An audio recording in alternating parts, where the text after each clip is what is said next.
where if you die, there's no second life. No reload, no respawn, you're just gone. That's the bad part. Good part, the author drew every single girl in this world with one hand. Monsters, villains, heroes, allies, doesn't matter which side she's on. Every one of them turns me into Vladimir. Blood starts moving around my body and suddenly I want to dive into some puddles. You just arrived in the game, but you're dehydrated with almost no HP. You hear the sound of water and excitedly approach it. As you start to drink, your HP begins to rise, but you hear something around you now hidden. You observe it just to get a surprise. God damn it, who drew those clouds? Blood rushed so frantically to the lower body that even 1 HP was lost. But wait, 'cause she's turning. What? We get hit with the pay for the DLC? Bro shouted in pure anger, but that's when he noticed 4 dangerous girls behind him, saying that he will have to pay to see more than that. Bro's like, what? Boom. Head to the floor, 1 HP. And as he looks up, the quintet of mage girls tell him that he will have to pay the price for being such a lewd brat. With this little tongue out, she even says that if he stays quiet, his pants are going to stay on. What does she mean? If it's me, I'm screaming right now. As the witches laugh, the guy to the side says his name is Rudd, and explains that he was unlucky enough to get captured by the witches of the forest. He thinks they're dead, but our boy has some plans. Rudd asks if he knows a way, and our boy says that he's Valorstead Valor for a reason. Of course, the guy who wrote the secret to beat the witches knows how to get out. He knows the quintet. Gunda is the jail lowly. Kalura is the monster freak for crazy guys. Elida is the wifey vibes for vanilla. Fugal is the perky brat. And for last, Huju is the doineering mommy. This group is famous for having killed thousands of guys. Not going to lie, I would have been a victim for sure. But our boy knows that their weakness is that they actually hate each other. So Bro starts to rage bait those asking Fugal how she's alive if Huju said that she killed her. Hiju replies that she never said it, but Fugal is already fuming because she hates the redhead more than anyone. More fire to the wood with Bro saying that Hiju plans to get all of Fugal's assets. Bro's apprehensive, but Hiju asks what Fugal will do. Yeah, she will take everything. The rest of the quintet also enter with Alda saying that's why Hiju is making a bomb, Gunda just wanting to eat the protagonist, and Kalura wanting a fight while the rage-baked king just smiles, if you can call that a smile. Now the fight is starting, and that's the secret. The majority of guys don't know about this detail, and that's why those girls have killed thousands. And then Bro says that he will show the secret to escape this place. He pulls the rug under the girls, making everyone fall directly into their own cauldron. As they struggle, Bro instantly gets up and starts to run while farming damage on those dumb hoes. That's what he said. Fugal still conjures a snake to grab our boy, but Rude comes in clutch and frees him. Then he takes Rude's bow and shoots an arrow directly over the head of the quintet into the pot with Hey Juju's acid bomb. The chemical reaction sends the whole house into the air, and our boy is spammed with notifications for killing each of the witches with a total of 300,000 X points. He's drooling over that because this is the secret for the perfect start. But how does he know all the details about the game? See, real world name Hanj Wu. He used to work for loan sharks as their problem solver, and not the Excel spreadsheet kind of problem solver. So what does Bro do? He borrows 1 billion won from the same loan sharks he used to break legs for and buys the dream machine. Top tier. Capsule. We open on him inside the demon castle. Every guard on the floor standing right in front of him is Wurzburg himself. Bro is ready to finish this and get some money to pay his debts. But then you are being disconnected from the server. Wurzburg cuts him in half because back in reality, the debt collectors trashed his apartment and ripped the cable straight out of his pod. Bro wakes up and immediately grabs one by the collar, asking if he's ready to die, and Bro's legs became noodles. They say they were helping him quit gaming. He beats them up anyway. Then he checks his bank account and it's a big fat zero. They offer him his old job back as their personal fixer. He tells them to get out. He'll pay. But first he has a mission to finish. Except when he logs back in. Death penalty, 22 hours. And that is the exact moment a little jail trap walks up to him and says, "Looks like you're having some trouble." She introduces herself as Aquila, game master of Savior of Humanity. Bro obviously doesn't buy it, so she snaps her fingers and the entire world freezes. He assumes SSS rank time stop. She corrects him. That wasn't a skill. She just crashed the server for a second. Then comes the pitch. 7th anniversary event. A brand new world just unlocked, and she wants him to be the first player with a fresh character. He says no. He's got unfinished business. But she says the reward is 25 billion, and instantly drops 30 million won into his account. The world installs around them, and they're standing in front of a single door. Walk through and you're in the new world. Bro doesn't hesitate. He just reminds her not to forget his money. And as he steps through, she goes, "Oh, one thing I forgot. If you die in this world, you die in real life. Too late. Doors already closed." So that's how he ended up face first in the dirt of a brand new world. Brand new character, 0 gear, 0 water. And that's when he heard the stream, which yeah, you already know how that went. Delicious Who in the water. The DLC paywall and bro managing to blow her up in a different way than I intended. Which brings us right back to Rudd crawling out of that wreckage going, damn, I thought I was done for. He thinks they got insanely lucky. That matters even more because he's still very low level. Rudd admits he had already given up on living and thanks Han for saving him. To repay him, he offers the protagonist a gift. MC gets a pair of red dragon fruit cuffs and is thrilled. Even in his past runs, he never saw anything like them. Red says he took them because they looked important. He stole them from the witches and he wastes no time using them all at once. Right away, the system announces that he now has Dragon Bone, a trait with huge power. Han watches his stats shoot up. A normal player would never get a boost like this so early, so maybe his luck is finally turning around. Seeing promise in him, Rudd asks the protagonist to become a hunter. The system immediately pops up. MC has unlocked a friendly route with a monster hunter. He does like the offer, but still turns it down at first, saying he has other plans. Rudd calls him a busy kid, and then Han realizes this could actually help him.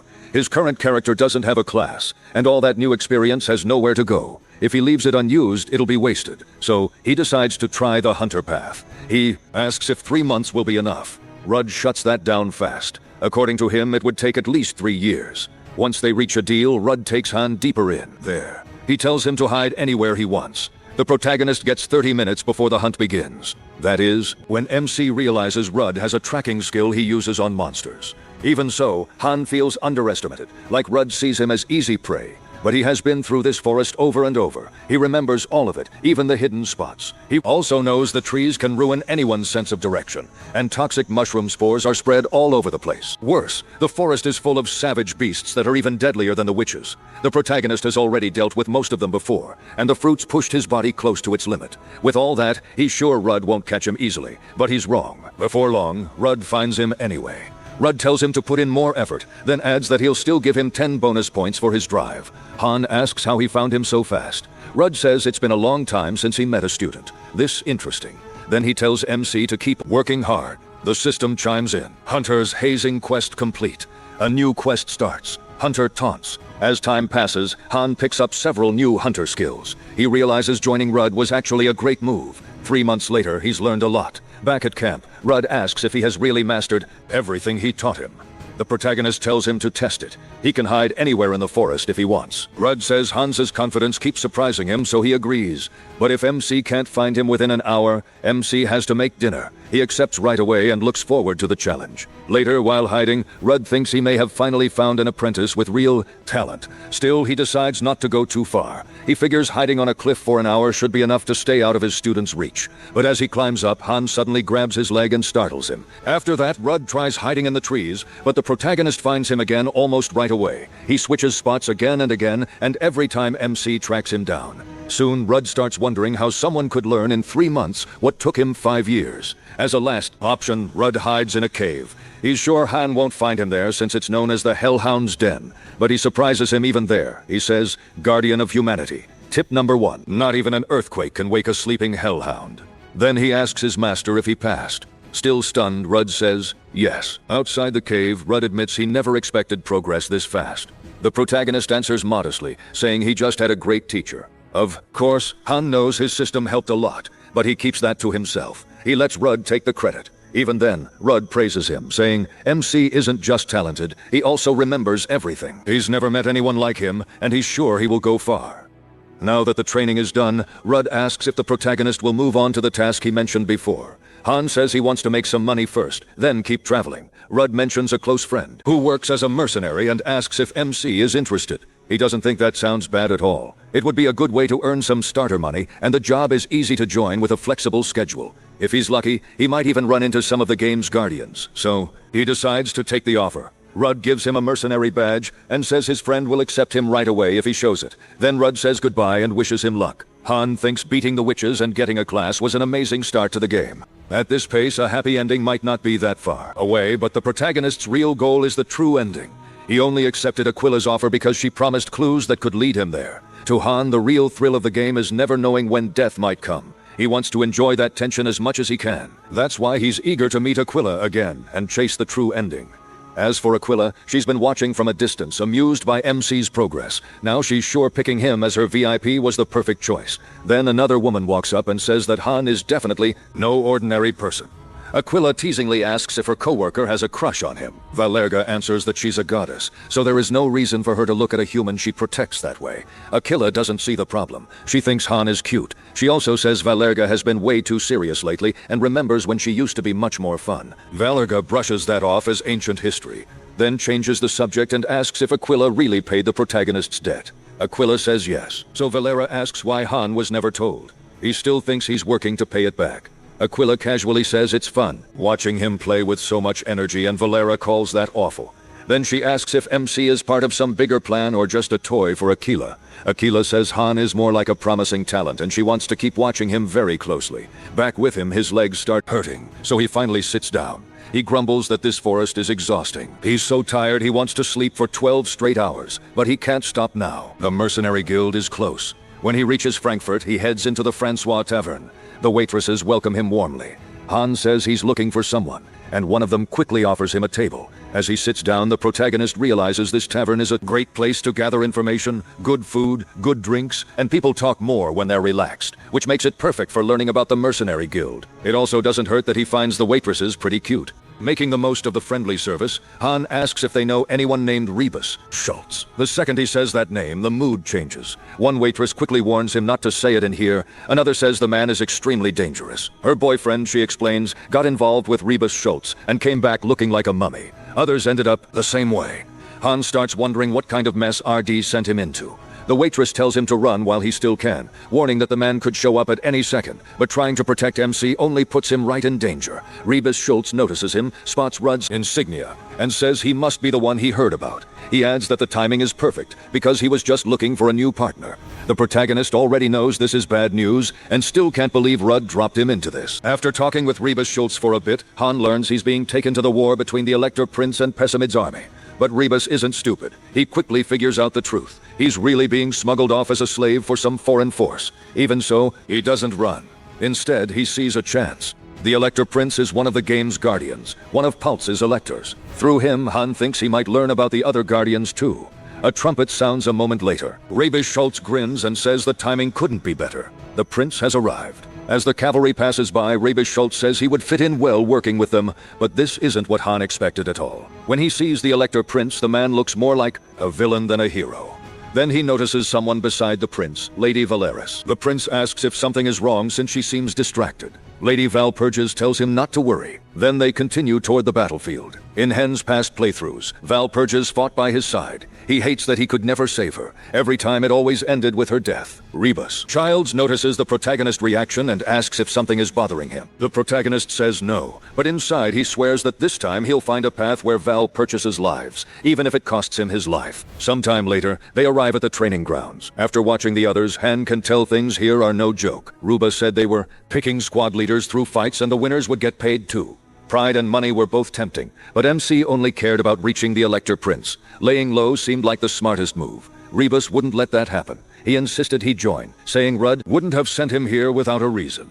Then he asked who wanted to test the newcomer. A bunch of mercenaries stepped up right away. That pretty much killed any chance Hannah had of refusing. Since he was stuck fighting, he decided he had to win, even if he needed to use his power. His first opponent, Max, laughed at him and said that with a body like his, one hit would be enough. Once both fighters were set, Rivas checked that they were ready. Then he gave the signal and Max rushed in. Han knocked his weapon away with a single strike. Everyone around them was stunned. The protagonist won in one blow. That shocked the whole group since Max was one of their best. But instead of backing off, the others got even more excited to fight him. Han wanted no part of this, but nearly every mercenary lined up to challenge him. So he beat them one after another. At least he used the matches to raise his stats. Then another fighter stepped forward and introduced himself as Charlotte. Unlike the rest, he bragged that a rookie wouldn't make a fool of him.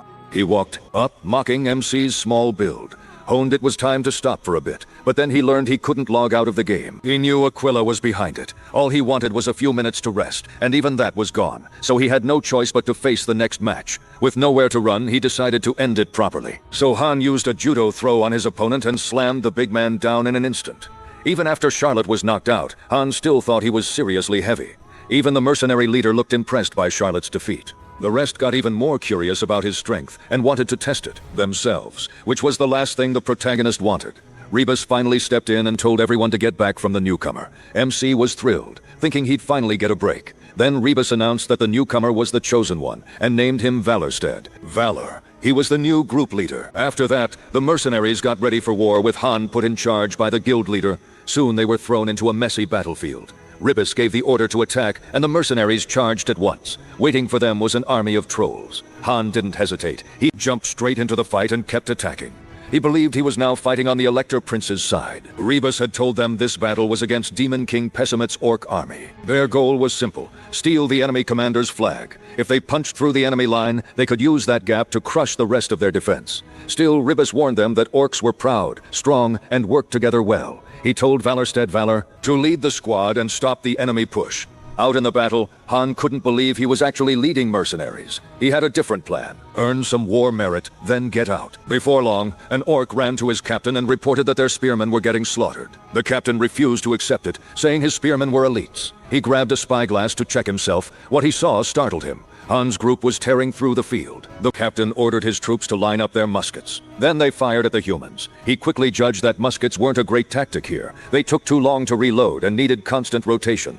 The second the enemy switched firing lines, Han called out that now was the time to attack. He charged with his squad and smashed through them. One orc couldn't believe his men were getting wiped out by a human this weak-looking. Still, he knew the advance had to be stopped. He was carrying the flag that held his tribe's pride and history, but the orc bearer was no match. In the end, the mercenary squad won. Han took the banner for his side. Now he just had to hold out a little longer to get the merit he wanted. Then one of his allies ran up with bad news. The rest of the army was falling back instead of pushing forward. Worse, orc reinforcements had arrived. Han panicked. Victory had looked so close and he couldn't understand why everyone else ran. One of his men asked what they should do. The protagonist still couldn't make sense of the retreat. His whole group was trapped and cut off. On the orc side, the hidden commander, the great General Cologne, called out to the human warriors and told them to stop. He offered them mercy, leave the flag behind and retreat now, and he would spare them out of respect for their courage. Han shot back that an orc's promise meant nothing to him and said he'd make good use of their banner. Furious, Cologne roared at him for daring to insult their sacred flag. MC answered that war has no rules. If victory needed it, he and his men would do anything. That answer did exactly what he wanted. It provoked the enemy. The orcs moved into formation at once and Cologne ordered them to fire. The humans were in a terrible spot under that rain of shots. Then Han's system gave him a warning. His intimidation had failed. He couldn't understand why. It had always worked in past runs. Either way, he and his squad were stuck under enemy fire, and his men were starting to lose hope. The enemy had a famous general, and none of them believed they could survive someone as strong as General Cologne. Even Han didn't know what to do. Then memories of past battles flashed through his mind, and he remembered the truth. If he died here, he died for real. That realization hit him hard. As if that wasn't enough, his men begged their leader to give an order before they were all killed. Instead, the protagonist suddenly burst out laughing, making his men think he'd finally snapped. Then he asked for Charlotte's trumpet. One ally warned that blowing it wouldn't bring reinforcements. Han insisted he knew what he was doing, so he blew the trumpet as hard as he could. One of the men pointed out that he had sounded it in the opposite direction from where their allies retreated. But MC said he knew that and told them to keep blocking the shots. At the same time, he thought that if Aquila had any pride at all, she wouldn't leave him now, especially not when he was a VIP. Across the field, the orc general ordered his spearmen forward. An enemy warrior suddenly rushed the humans and drove his spear toward Han. Just before it could land, the attacker was struck down. Then a new figure entered the battle. Lady Valpurgis arrived on a unicorn. She had heard the trumpet and called on the humans to keep fighting. She told every soldier not to lower their swords because the battle wasn't over. The orc leader then ordered his own men not to interfere. He declared that this was the Countess of Netherbay, and from here on it was a duel between nobles. Valpurgis told the general that he was honest but not enough. Then she attacked and the two clashed in a fierce duel. Han watched completely captivated. Even this early in the story, Valpurgis was already unbelievably strong. Meanwhile, the orc was being pushed back. Valpurs showed no mercy. Her attacks kept getting heavier. Even so, the orc endured. He admitted that the Countess had more than great sword skills. Her hand-to-hand fighting was impressive too. He guessed she had to be Valpurge's sister, since that kind of command made sense. Valpurgis answered that she served God with all her heart, and she hated wasting time. Then she came at him again. The orc general seemed to enjoy the fight more and more, swinging harder as he tried to land a hit, but Valpurgis was faster than him. She dodged his attack and struck back at once. After that, the orc said it had been a great fight, then dropped to the ground, defeated. Once his soldiers saw their leader fall, they grabbed him and retreated. Han was amazed that such a powerful captain had been taken down in a single blow. Now he understood what Lady Valparis was really capable of. Valparis walked up and asked if he was the mercenaries' leader. She said she had sensed his courage from afar, then introduced herself properly. Han gave the name Valorstead Valor and greeted her, saying they all would have died if she hadn't arrived. But in his head he reminded himself that he wasn't using his old steel-electric character now, so he had to stay careful. Then his squad came over and said they had something for him. They handed the captured banner to Valorstead Valor since he was their leader. That instantly raised his standing with the mercenaries. Thinking back on the battle and realizing how close he came to dying, he lifted the banner in celebration and declared it was his. Later at Francois Taverne, a young girl came in asking for Charlotte. Han was immediately charmed by her. Noticing his wounds, she asked if he had gone off to war again. Curious, the protagonist asked if she was Charlotte's daughter, but one of the mercenaries said no. He explained that she was Charlotte's 15-year-old little sister, Baptiste. She quickly scolded Han, saying her brother got hurt because of him and demanding he pay for Charlotte's doctor. Charlotte cut in and said their leader was the reason they all made it back alive. The others backed him up, saying their leader had saved them from being eaten by orcs. MC got embarrassed and told them all to just eat. Right. Then Valeris walked into the tavern and everyone turned to look. He was stunned. He definitely hadn't expected the Countess to show up there. A little later, she brought him to the forward base at Harheim. Beluris explained that the Steel Elector had personally asked to see him and wanted to reward him with military honors. She told him that for a mercenary this was the highest honor possible. Han thought she seemed different from how he remembered, almost more excited about it than he was. Balpurus said the soldiers there were alive because of his actions, and without his courage, none of them would have survived. She added that Imperial citizens were still alive thanks to him, too. And that was why she was so happy. Her words stirred up an old memory in the protagonist, a time when Valpurgis had protected him under strange circumstances that made him realize she hadn't changed at all. Only their relationship had. In this run, he was just a mercenary and she was a noble. Then Valpurus stepped forward and introduced him to His Majesty. The Steel Elector says he's glad to finally meet the famous Valor. He introduces himself simply as Philip. Khan bows and thinks the pressure coming off a real guardian is overwhelming. Philip says MC is now known as the Death of the Field. He praises his courage, saying his bravery is like a lion's. A man like that deserves a reward. So Philip grants the mercenaries about 100 florins and gives the protagonist 300. Han says he'll repay that kindness someday. Then he adds that he has one request. He wants to rejoin his companions and rest in Wiedenbeer even though Wiedenbeer is far away. Philip agrees and also gives him an empty shed to use however he wants. He then asks if MC needs anything else. He would usually say no, but this strange moment makes him pause. After a quick glance at Walpurgis, he gets an idea, so he says he has a personal question for His Majesty. Philip tells him to ask, and Han does. He wants to know what the Steel Elector really thinks about this war. Philip doesn't answer right away. The room goes quiet, and just like the protagonist expected, everyone is confused. He's only a mercenary. Instead of answering, Philip asks what Han thinks first. MC says his view is limited, but one thing keeps bothering him. A noble cuts in asking if he thinks one military reward makes him fit to advise them on war. Another joins him, saying the protagonist probably just heard rumors and panic for no reason. While Purgis steps in for him, she says they shouldn't judge by appearances and urges Philip to hear the young mercenary out. Philip's uncle snaps at Walpurgis, calling her shameless for speaking to his nephew that way. But Philip shuts him down, reminding him that Walpurgis is the niece of the Elector of Barnes and deserves proper respect. Hein expected as much. Even the Steel Elector can't brush Walpurgis aside. Philip agrees to listen and asks what MC sees coming in this war. He answers with one warning: an ambush is coming. Philip asks how a mercenary can be so sure. Han explains that Demon King Pessamud has always relied on ambushes and betrayal. He brings up the 10-year war with the Toe Kingdom and the 6-year fight against Margra and Hot. In both wars, Philip's tactics were what decided the outcome. So, the protagonist says they can never be too careful about betrayal. Philip's expression darkens and he asks if MC is saying there's a traitor among them. He says he's only raising the possibility being cautious can't hurt. Philip agrees with that much and remarks that Han is bold. Then, irritated, he says the protagonist's head is still on his shoulders only because he allows it, so he should remember his place. While Purgis tries to speak up for him again, but MC backs off on his own and apologizes. He then asks for permission to leave. As he walks out, he thinks the Steel Elector used to be much more careful. This time he was arrogant, and he can't figure out why. All he knows is that something is wrong. For one thing, Red, who should have appeared later, showed up too soon. That makes the protagonist realize this time everything is changing. While he's lost in thought, Walt just calls after him. She ran to catch up, smiling. She says he walks pretty fast. Han asks if she came after him because she was worried. She admits she was and apologizes for Philip's harsh words. She also offers to help him with anything he needs. That much kindness from the Countess leaves MC a little flustered. Her saying she'd do anything for him sends his mind racing. For a second, his imagination runs wild, though he knows none of that will really happen. So, he asks for something practical instead. A quill and a pistol. While Purchas looks surprised, she asks if that's really all he wants, saying she doesn't make offers like this to just anyone. Han says he dreams of becoming a knight, and he plans to use those things while learning to ride. Purchas tells him she's never met anyone quite like him. Then she says this isn't the right place for that talk, and takes him somewhere more private. Seeing Walpurgis so bright and cheerful fills him with joy. Later at Harheim Peak, the Steel Elector's army faces the troops of Demon King Pessimut. Philip points at the enemy and declares that today he'll kill him. Pessimut just laughs at that. One of his allies walks up and reports that their war plans are ready.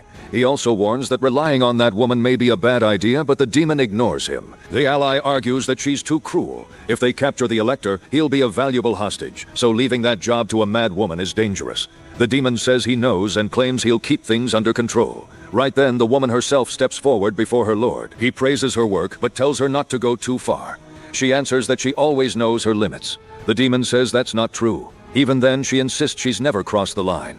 The demon has to admit that part is true, and he doesn't even want to imagine what she'd be like if she really did lose control. Elsewhere, Han is training with his horse, Philly. Philly is incredibly fast. Since he's a dueling horse, the protagonist thinks the animal suits the young lady of Houseorns perfectly. She even gave him an expensive potion that can fully heal whoever drinks it. Then, an explosion goes off. Han realizes the battle has already started and rushes out. He knows this is the moment Philip could still be betrayed, especially after ignoring the warning. Philip is about to learn the truth the hard way. His uncle is the traitor, and he's been working with the enemy. The uncle mocks him and says Philip doesn't understand anything. He claims his nephew was plotting against the Emperor by turning the rebels. The moment he noticed that, he says he chose to work with Pessimut. In his eyes, Philip is the real traitor. After saying all that, the old man asks if his nephew understands now. Philip scoffs and says no one would ever believe such a stupid lie. Before he can do more, the demon slams him to the ground. Calling him a fool who won't accept reality, he orders his servants to seize him. Terrified, Philip shouts that he's a noble, and no one should dare touch him. But the enemy moves in to capture him. While Purges slips in from the side, then she reveals herself with a crushing kick straight into the Demon Lord. She isn't alone either, and she orders her soldiers to get His Majesty out of danger. The enemy rages as his captive starts getting away. He instantly orders Hexax to chase Philip. She had been playing with other victims, but now she's told to start her real job at once. Hexax grins and tells her zombie dogs that dinner is ready. They're already starving, so she barely has to push them. A moment later, the hounds tear off after their prey, and Han suddenly comes face to face with them. He clicks his tongue. Of course, the enemy brought zombie dogs. He knows. Hexax uses them to wear her enemies down. They tear people apart little by little, and MC hates that filthy method. Still, he understands how Hexax fights. Since only a few dogs are here, the rest must be chasing Philip. Han doesn't care about Philip's pride. The only one he's worried about is Purgus, so he runs straight toward her. Not far away, Philip and Walpurgis are fleeing from the dogs. Philip complains that his mana control is a mess and blames the enemy for it. He says only the Demon Lord could pull off something like this. While they're running, one dog leaps in and nearly hits Philip, but Purus cuts in and stops it just in time, moving with the same speed that has saved them again and again. Worried for his safety, she warns Philip that they're in demon territory and must be extremely careful. Then one of Philip's men is struck and begs His Majesty to save him. Philip does nothing, while Paris moves to help, but Philip stops her. He tells her to leave the man behind and keep going. That doesn't sit well with her. While Purgus says her life isn't worth more than anyone else's, and a noble's duty is to protect the people under them, not throw them away. She thinks none of this would be happening if Philip had listened to Valor. She even blames herself for being unable to help. In that moment of distress, Hexax catches her with a grin. Hexax comments on how unpredictable they are, while Paris even cries out for His Majesty to help her. But when Philip sees her captured, he chooses to run instead. He abandons Walpurgis without hesitation. In shock, she realizes she's been fooled. Someone like Philip doesn't deserve to be called Elector. Meanwhile, Hexax keeps attacking, smiling as she watches her prey suffer. Then, a gunshot rings out nearby. One of her hounds drops. The second Hexax is distracted. Han charges in. His punch slams hard into Hexax. When Walpurgis sees Valor come to save her, she's completely stunned. She never thought he'd be here, yet she's clearly relieved. To her, he looks like a hero. Then she passes out and falls. Han quickly carries Walpurgis to a safer spot. He knows he can only get her out if he defeats the demon servant first. Hexax realizes he killed one of her dogs and got close enough that she never even noticed him. That tells her he's no ordinary fighter. Han looks at Hexax and says she hasn't changed at all. Confused, Hexax asks where they know each other from. He answers that he'd never forget a wicked face like hers. Hexax eyes his weapon and admits it's pretty nice. With good range, too, but warns that if his aim is off, her whip will catch him first. The protagonist doesn't wait around. He fires, but only tears through her cape. Hexax snaps back with her whip at once. It loops around Han's neck. Locked in place, he's yanked forward, and Hexax smashes him with a headbutt. The hit is strong enough to send him flying. Thrilled, Hexax says the fun isn't over, but when she swings again, she misses. Han slips past the attack and tries to fire from range. Hexax catches on to what he's doing. She whips at him again and again to stop the shot, but every strike misses. She can hardly believe it. No one has ever dodged her like that before. Hexus always believed no one could beat her with a whip, so seeing someone dodge her, attacks completely threw her off. Han got ready to fire, but Hexus was set on not giving him a single chance. Even so, he caught her off guard again. Instead of pulling the trigger, he rushed in and stabbed her with a dagger. After landing the hit, Han mocked her, asking, "So, Hexus, how do you like my dagger?" That's when Hexus realized focusing only on his gun had cost her one eye. She had to recover fast, so she spread her demonic wings. She said she'd love to keep fighting, but this battle would have to wait. Han immediately mocked her again.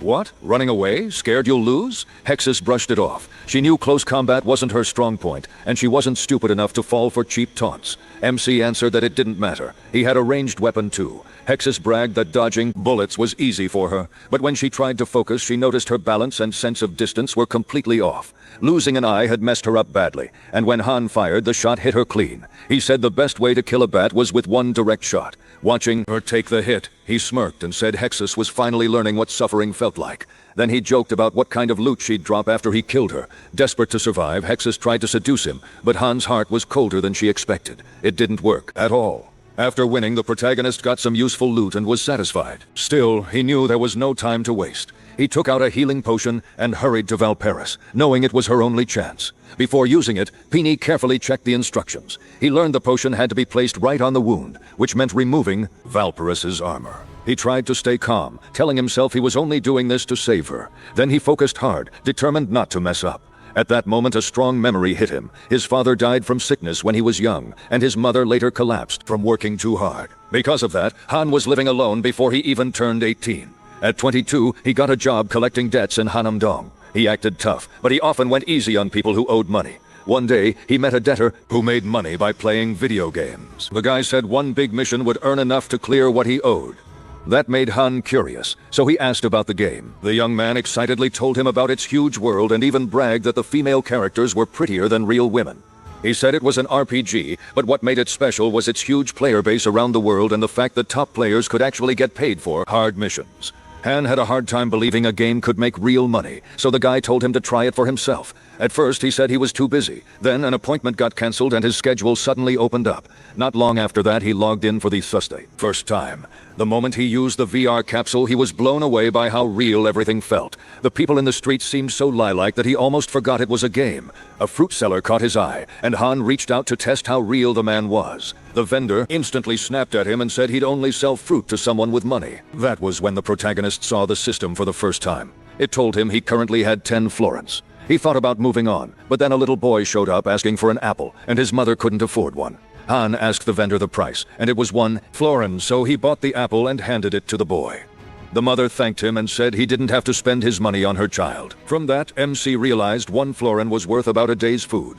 He said goodbye to them, and the moment reminded him of his own childhood. He remembered walking with his mother and staring at the roasted chicken sold near their home. Little by little, Han fell in love with the game, and after that day, he never stopped playing. Whenever real life became too much, the game became his escape.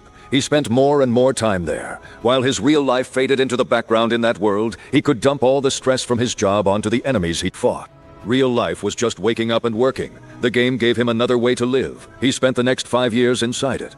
Then one day he was approached by Valpurgis for the first time. She said she'd heard about his skill and invited him to hunt wild boars with her. Han told her he was actually looking for meat, so her timing was perfect. It didn't take him long to catch a boar. While Valpurgis praised his skill, he couldn't believe she'd done nothing. She casually said he was so strong she didn't need to step in, then asked him to team up with her. Han asked if that meant some kind of contract where he'd be stuck working for her all day. Valpurgis said no and asked if he really didn't trust her. He answered that he didn't trust people in general, which only made her laugh. Then she decided to recommend him as a knight of the Empire, and it soon became real. Even Valpurgis, who knew his talent, was surprised by how far he'd come so fast. He became the Elector of Steel. Han said he didn't reach that point by himself. If he hadn't met her, he never would have done it. Valpurgis answered that he had saved many people and brought peace with him. Because of that, the people gave him their loyalty, and Valpurgis gave him hers as well. She had always admired the Elector of Steel. Back in the present, those feelings still hadn't changed. Even if reality was different now, she still felt something for him. She admitted that despite his age, she'd never seen anyone so devoted. Then she asked what drove him. Han said he loved this world and everything in it, even if his face was now totally beat up. Valpurgis kind of understood, but she still argued that he shouldn't have taken off her armor, even if he insisted it was the only way to save her. Then she changed the subject and said they needed to get to the Valpurge convent soon because the others needed to know they were alive. She promised to repay him when they returned. After all, saving her life deserved more than a simple thank you. Even battered and bruised, Han secretly looked forward to that. Valpurgis innocently added that the convent would probably reward valor too, but the protagonist said her reward interested him more. Sometime later, they reached the Valpurgis convent. Valpurgis introduced MC to Angela, but the nun refused to let him stay. She said the convent was sealed off, so Valor said Valor wasn't allowed inside. Later, at a tavern near Rheinfeld, Han sat there thinking over everything that had happened. He considered asking the Valparis convent for the Angel's Heart, an ancient relic kept for centuries and known as an S-rank holy item. Blessed by the goddess, it could return a soul to its owner. In other words, anyone who held it basically had a second life. Han wanted it badly. It would be a huge help on his journey. While he was lost in thought, Valpurgis suddenly entered his room. She apologized for coming in without warning, then seemed confused to find him hanging upside down. He calmly said it helped him think. Valpurgis then told him she had something secret to share. But first, she made him promise not to tell anyone. Once she was sure she could trust him, she began. Valpurgis revealed that the High Abyss had fallen. Han was confused since he'd just spoken with Angela, but Valpurgis explained that the current High Abyss was Margarita. She also believed there was a traitor among them, most likely because of Pesimote. What really shocked the protagonist, though, was hearing that Margarita might still be alive. He hadn't even thought that was possible. Margarita was a legendary protector of humanity, strong enough to subdue even a low-ranked demon king. She was a symbol of pure strength. On top of that, she had turned the Valpurgis convent into a powerful military force. Han suddenly stood and said they needed to save her. Caught off guard, Valpurgis asked what was wrong. MC insisted they had to find the High Abyss, and Valpurgis, saying she knew darkness better than anyone, agreed to go with him. A little later in the convent office, Angela listened as Valpurgis explained the plan. Valpurgis spoke up for Han and urged Angela to trust him this once. Angela clearly hated the idea. He quickly figured out that Valpurgis had already told the Abyss all about him, which explained Angela's reaction. Then Angela suddenly stepped toward them, startling both of them. She said there was a traitor in their ranks, so trusting an outsider was dangerous. She went further and said Han had no right to be there, ordering Valpurgis to take him out. The protagonist quickly argued that he was worried about the High Abyss, but Angela coldly said it was none of his business. Still, MC revealed that he had already read the Gospel of the Seven Demons. Angela was stunned. She couldn't understand how, since it was a book written by Saint Anthony himself. Han explained that the book covered many things, including the seven demons who had been sealed away and cast out of this world. It also mentioned death, one of the most violent powers of darkness. Angela warned that even saying such names out loud raised the chance of something terrible happening, making the topic dangerous to discuss. Even so, he begged her to trust him, saying he knew exactly how to fight back against the darkness. With no better option, Angela agreed, but only on one condition. He had to keep everything secret. If she ever found out he told anyone, she swore she'd make him suffer for it. Soon after, Han was taken to a hidden place. A terrible smell hit him the moment he arrived. He recognized it from Angela's desk, but this time it was much stronger. The protagonist had never seen Margarita before, but he'd heard the stories. She was said to be strong enough to leg press a ton on each side. Seeing him tense up, Valpurgis tried to reassure him. Han then asked if she planned to build a body as strong as the other nuns. She said yes, but her uncle disapproved, so she had to hold herself back in training. When they got there, Angela warned them the demonic energy inside was overwhelming. She said it could easily break a person's mind, so everyone else had to stay outside. Then she opened the door. The moment it opened, MC felt a crushing force pouring out from inside. Walpurgis said the goddess's blessing would protect her, but she was still worried about him. Han said he'd be okay. His system gave him protection, so he chose to keep going. Angela told him this was the High Abyss's room. The second he saw her, he froze in shock. This was nothing like how he'd imagined Margara. She looked so delicate that he couldn't believe she was the same person rumored to train with absurd weights. Angela cut him off and told him to focus. They had already tried everything they could for Margara, and now they had no choice but to trust a mercenary. Even if she hated the idea, Han was their last chance. If he could save the High Abyss, Angela promised any reward he wanted. He agreed to help, but first asked the nun to let him go. Then he said Margaretha was in serious danger. As a saint, she absorbed darkness twice as fast as a normal person. The black veins on her neck proved it. Even so, he said there was still a way to save her. Desperate, Angela asked how. Han told her to stay calm. After a short pause, he explained that the method was actually simple. They had to remove the darkness from the High Abyss and use the convent's holy relic on Margarita. Angela turned to the High Abyss and asked if he meant the angel's heart. As she understood it, the dark curse on the High Abyss would have to be moved to someone else. And because holy power and curses clash, the High Abyss would die during the transfer without the relic. That's why the angel's heart was necessary. And Han said she was exactly right. The curse would kill any cleric, so no one in the convent could take it. That's why he had to do it. But Angela said that plan couldn't work. The Highs herself had forbidden it. She said this darkness was hers alone, and no one else should suffer for her. Han offered himself as the new vessel for the curse. Angela refused. They were dealing with a dark curse, and no one fully understood its cause or symptoms. She didn't think anyone could survive it, and if he did, he'd carry it for the rest of his life. While Purgis agreed, there was no reason for him to throw his life away for the High Abyss. The protagonist thanked them for caring, but said this was still the best choice. He had read the Gospel of the Seven Demons and understood darkness better than most. Since he wasn't a cleric, he wasn't as vulnerable to it. On top of that, he was only an outsider, so Angela shouldn't be worrying about him. She should be worrying about her High Abyss. At last, Angela gave in, though she said the High Abyss would definitely scold her once she woke up. Even so, she brought out the angel's heart. As Han took the relic, he briefly thought about saving it for later. But this was the perfect chance to win Margarita over. While Purges tried one more time to change his mind, Angela calmed her down, saying he was a man who wanted to face whatever came next. With that, MC prepared to begin the ritual. He put a hand on Margara and spoke the spell. Not long after, the curse started affecting him. Even from a distance, Angela and Walpurgis could feel that evil spreading around them. Then Han was pulled into another world. Everything around him was black, but he knew he had to find the source of the darkness. Then a voice spoke. "Who dares disturb me?" He introduced himself as Valorstead. Valorin said he came to free Margarita. The voice mocked him, saying a mere human couldn't do that. It called him insane for standing against something far stronger than him. Then it ordered him to disappear, but to its surprise it couldn't pull out Han's soul, and it had no idea why. The protagonist answered by ordering the dark being to release Margarita and take him instead. The creature snapped back that it wouldn't obey a human, and besides, it devoured souls. It didn't let them go. Han decided that if it wanted to play dirty, he would too. So, he claimed he'd read the Gospel of the Seven Demons, and even traded his dog for it with Death Smasher itself. He added that the thing was probably out there selling cheap copies to other sages by now. So, if this creature kept dragging things out, all its secrets would end up exposed. That taunt worked, and the being agreed to the exchange, but only with a condition. Right away, a quest popped up in MC's system. He had to kill every Demon King backed by destructive death, and Han knew that was way beyond him. So, he tried to bargain, saying he was too weak for a task like that. Instead of negotiating, the Shadow decided to lend him some of its dark power, just enough to carry out the mission.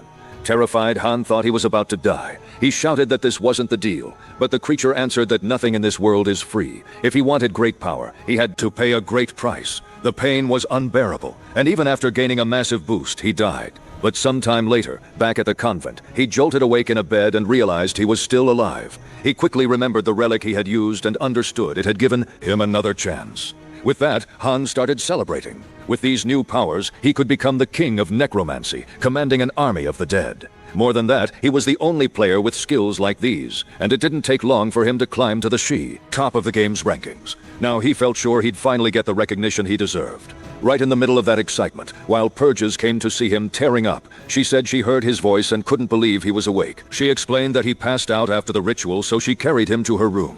Now that he was safe, she told him never to do something like that again. She had been terribly worried. Han took her hand and apologized for scaring her. He promised he wouldn't do it again. That was enough for her to accept his apology. but then they both noticed a commotion outside. Worried, Han stepped out and asked what was happening. Angela noticed he was finally awake, but said he wasn't the only one. Then he realized who was behind all the noise. Margareta declared she'd slept long enough and needed to get some exercise. She also said she was glad to finally meet the person who saved her. Then she introduced herself properly as Margareta, the High Abyss of Valparis Convent. He already knew her name, of course, but she added that he could call her Mari. After that, they went down to the basement. Han figured Philip had probably made it out of the deep forest by now. Now that he'd finally reached the top necromancer class, Cold Blood, his plan was to quietly kill Philip. But without the angel's heart, and with Philip being a guardian, the odds were still bad. So he decided he couldn't relax until it was truly over. Even while Margareta was bursting with excitement about a new adventure, seeing that Angela told Margareta to act with a little more dignity, Margareta fired back that Angela was just getting grumpy with age. Even Han thought her behavior was a bit over the top, but Walper just said she'd always been like that. The protagonist found it hard to believe someone like Margareta was both the youngest and strongest military force in the convent. He expected someone much more serious. When she noticed MC and Walparis talking, Margareta cut in and teased that they seemed pretty close. Then she explained that the door in front of them led to Valpurgis's underground armory packed with all kinds of gear. A lot of it wasn't just for battle either, it was magical and perfect for a mercenary like him. Han thanked her and Margareta instantly replied, "Then pay me back by taking me on a date." Angela was furious the moment she heard that. Margareta insisted there was nothing wrong with it. Then she opened the door with the right equipment. Han thought Philip wouldn't stand a chance. Sometime later, he headed for the stable to meet his horse. Now that he was fully geared up, he was eager to face Philip. But just as he was about to leave, Walp just showed up and asked if he was really leaving without saying goodbye. She asked him to take one last ride with her. On the way, Walper just said that even though they'd only known each other a short time, it felt like she had known him forever. She remembered everything he'd done, fighting beside her against the orcs, saving her during Hexax's ambush, and even rescuing the High Abyss. Because of all that, she felt deeply grateful. After a pause, she asked if there was anything he wanted to know. Han played dumb and asked what she meant, while Purges scoffed and told him not to act innocent. She knew he was curious about what she looked like without the helmet. The protagonist admitted he'd always assumed there was an important reason she kept it on, so he chose not to ask, while Purges revealed that a large scar lay beneath it, left by a curse. She didn't even know what kind of curse it was. All she knew was that her uncle had spent her whole life telling her nobody could ever know, so she kept it hidden. Still, she said with a sigh, people called her the Ugly Knight without knowing the truth. Even so, she decided she'd show her face to him. Nervous while Paris removed her helmet, Han saw her face for the first time, and she quietly asked what he thought. A little embarrassed, she urged him to say something. MC was left speechless. Then he apologized and blurted out that she was beautiful. He remembered that even the Countess had never shown her face before, which made this moment hit even harder. Then, while Purchas said she had something for him, she handed him the Barnes family treasure, an heirloom given to her by her uncle. Han asked why she was giving him something so precious, while Purchas explained that it was a keepsake so long as he had it. A part of her would always stay with him. He was touched, realizing she wanted him to remember her always. He promised to protect the treasure well. Smiling, she told him to make sure he kept that promise. Then Han said goodbye and explained that he had to go. "You go first," the protagonist says, but Varys tells him to leave first instead. For a moment, they keep playfully pushing it back and forth. In the end, they finally say a real goodbye. Later, MC Wu looks back on everything and thinks getting close to Varys might not be a bad path after all. But then, a nasty smell cuts his thoughts short. He finds several dead warriors and quickly figures out Philip and Pessim fought there. That tells Han Zhao he's following the right trail. He casts a scan spell over the whole area and finds something useful. Power surges through him as he uses a necromancer skill, raising the corpses into undead servants loyal to him. Hanawo gives them their first order. Search the area for any sign of Philip. Then he points at one female undead. She's got a different job. He tells her to gather every scattered military uniform since they'll come in handy later. Meanwhile, in a town near the battlefield, Philip is hiding with a few soldiers. He still can't get over his uncle betraying him, and now he wants revenge. A little later, Philip grabs some food. Even though one of his men warns him it's meant for emergencies, he ignores that completely and thinks only about himself. Then someone shows up saying he's been looking for him. The newcomer introduces himself as the mercenary Valor and asks, "Do you remember me, Prince?" Philip knows him at once, while one soldier urges him to stay careful because they're still in danger. Already irritated, Philip hits the soldier. He insists the mercenary came to save him since he hired him before. Philip sneers that those useless worms can't compare to Valorstad. Now that a famous war hero is with him, he says he doesn't need the others anymore and dismisses them. Then Philip rushes over, almost begging to be saved. Hanju plays along, saying he's glad he finally found his majesty. After searching the whole forest, Philip nearly cries from relief and promises a huge reward once they get back. He just says that won't be needed. At once, his undead servants attack Philip's men. Philip has no idea what's going on. Hanju coldly tells him he didn't come for money. He came to settle things with the prince. Philip is completely blindsided. He snaps at a pup like the protagonist doesn't know what it means to fear a tiger. Then says he must have been feeding a stray all this time. MC doesn't back down at all. He even barks like a dog to mock him. Furious, Philip pulls out his moonlight sword and cuts into some of the undead. Hanju expected he wouldn't go down quietly, but every ally Philip calls on drains more of his mana, so he orders the undead to fall back. Philip brags that beating those minions was easy. The protagonist Ju tells him the real fight will be different. He says he saved something special just for the prince.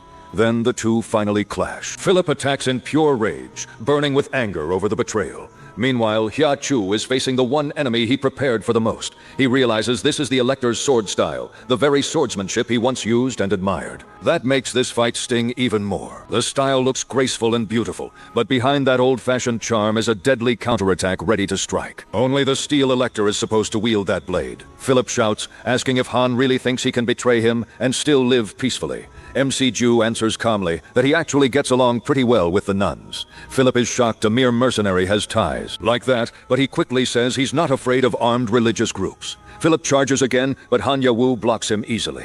That only makes Philip angrier. On top of that, the old internal wounds from his fight with the vampire demon are still hurting him. He tells him his little tragedy act ends here.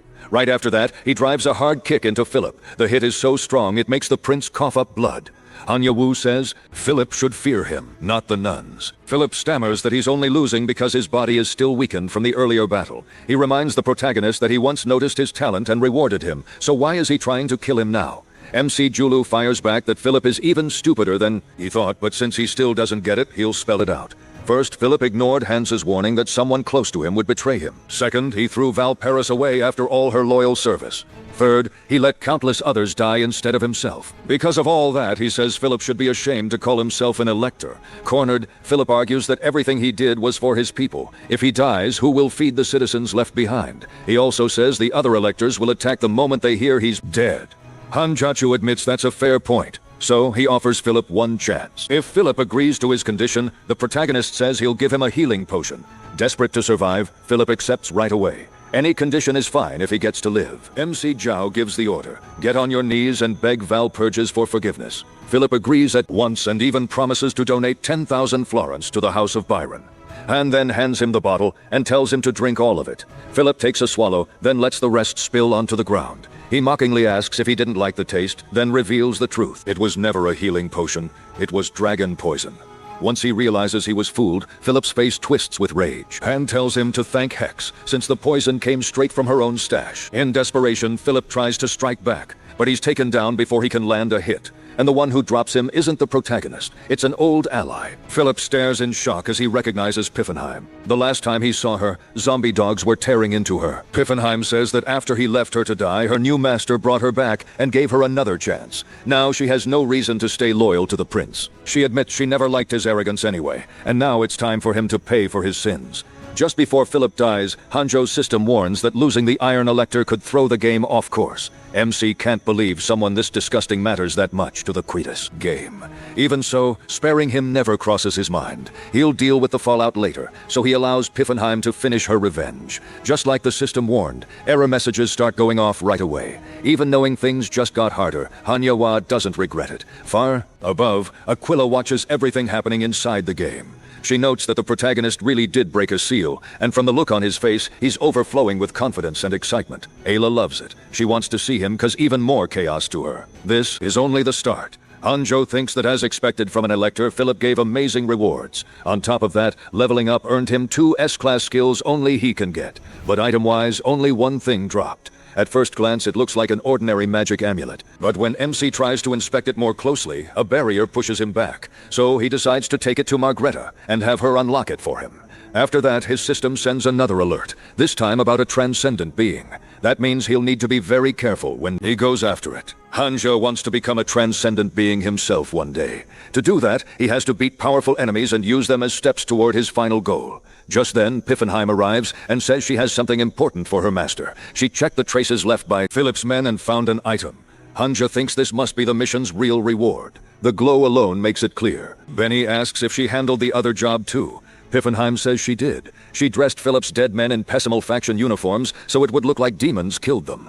Amid all that, one man is still alive, begging desperately for mercy and saying he'll do anything. He doesn't recognize him until Piffenheim explains that he's one of Philip's surviving followers. She asks her master what should be done with him. Watching the soldier cry like a baby, Hanjo says he'll send Pessimot a little gift and hopes he enjoys it. Sometime after the protagonist leaves, Lawrence, captain of an army fleet, passes through the area and finds the bodies. One of his men confirms they belong to Pessimot, soldiers. They also say they found one survivor from Philip's side. Lawrence questions the man and learns that both the prince and an important item were taken. The survivor claims a Pessim attack scattered them, and they were cornered while trying to escape. Lawrence narrows his eyes. He asks if the man really expects him to believe he was the only one to live through an attack that killed everyone else. The survivor nervously says yes and starts trying to explain, but Lawrence only sighs and says he wishes he had arrived in time to find Philip. Then he tells the man he risked his life to protect his leaders and upheld a true knight's duty. With that, Lawrence speaks to all his troops, saying, this survivor stayed loyal to his commander until the very end. Even in danger, he says, the man never broke his knightly spirit. Lawrence calls him an example for them all, then orders everyone to continue the search for Prince Philip. Later, at the Palace of Roses, Lawrence gives his report, saying he searched for Philip, but all he found were a few traces. No sign of the prince himself. His superior guesses the item is missing too, since Philip would never leave behind something that important. Lawrence immediately blames Pizza Moot, and Rollins says she's getting tired of hearing that name. The captain quickly apologizes, but Rose says the item matters most. It's the only way Philip can regain his place as an elector. Rollins says Philip isn't the type to die that easily, then orders a servant to send Pamet a message demanding the item back. If he refuses, she says with a grin, things are about to get interesting. At Petamat's base, he receives the message and is instantly terrified. That mad woman has come back to life. The woman he means is Margarita, someone even a demon like Pezut fears. He was the one who cursed her and put her into a coma. His servant tried to brush it off, saying she was only human. Pezimut shut that down right away. He growled that Margarita once stormed off's hideout by herself and wiped out all his men. What made it worse was how brutally she did it, and the whole thing started because one of them stepped on her snack. After that, demons started calling Margarita the Destructive Storm. Then another servant rushed in with a message from Queen Roland. Pesmuk groaned that the timing couldn't be worse. He already had more than enough to deal with, but once he read the letter, he had no clue what Roland was even talking about. He didn't know anything about the item she wanted. That made Pezat lose it. Now some mad woman was after him, demanding an item he didn't even know existed. His servant tried to figure it out. They hadn't stolen any item, and they had even lost Hexax while chasing Philip. The servant said the whole thing felt off. Margarita, waking up.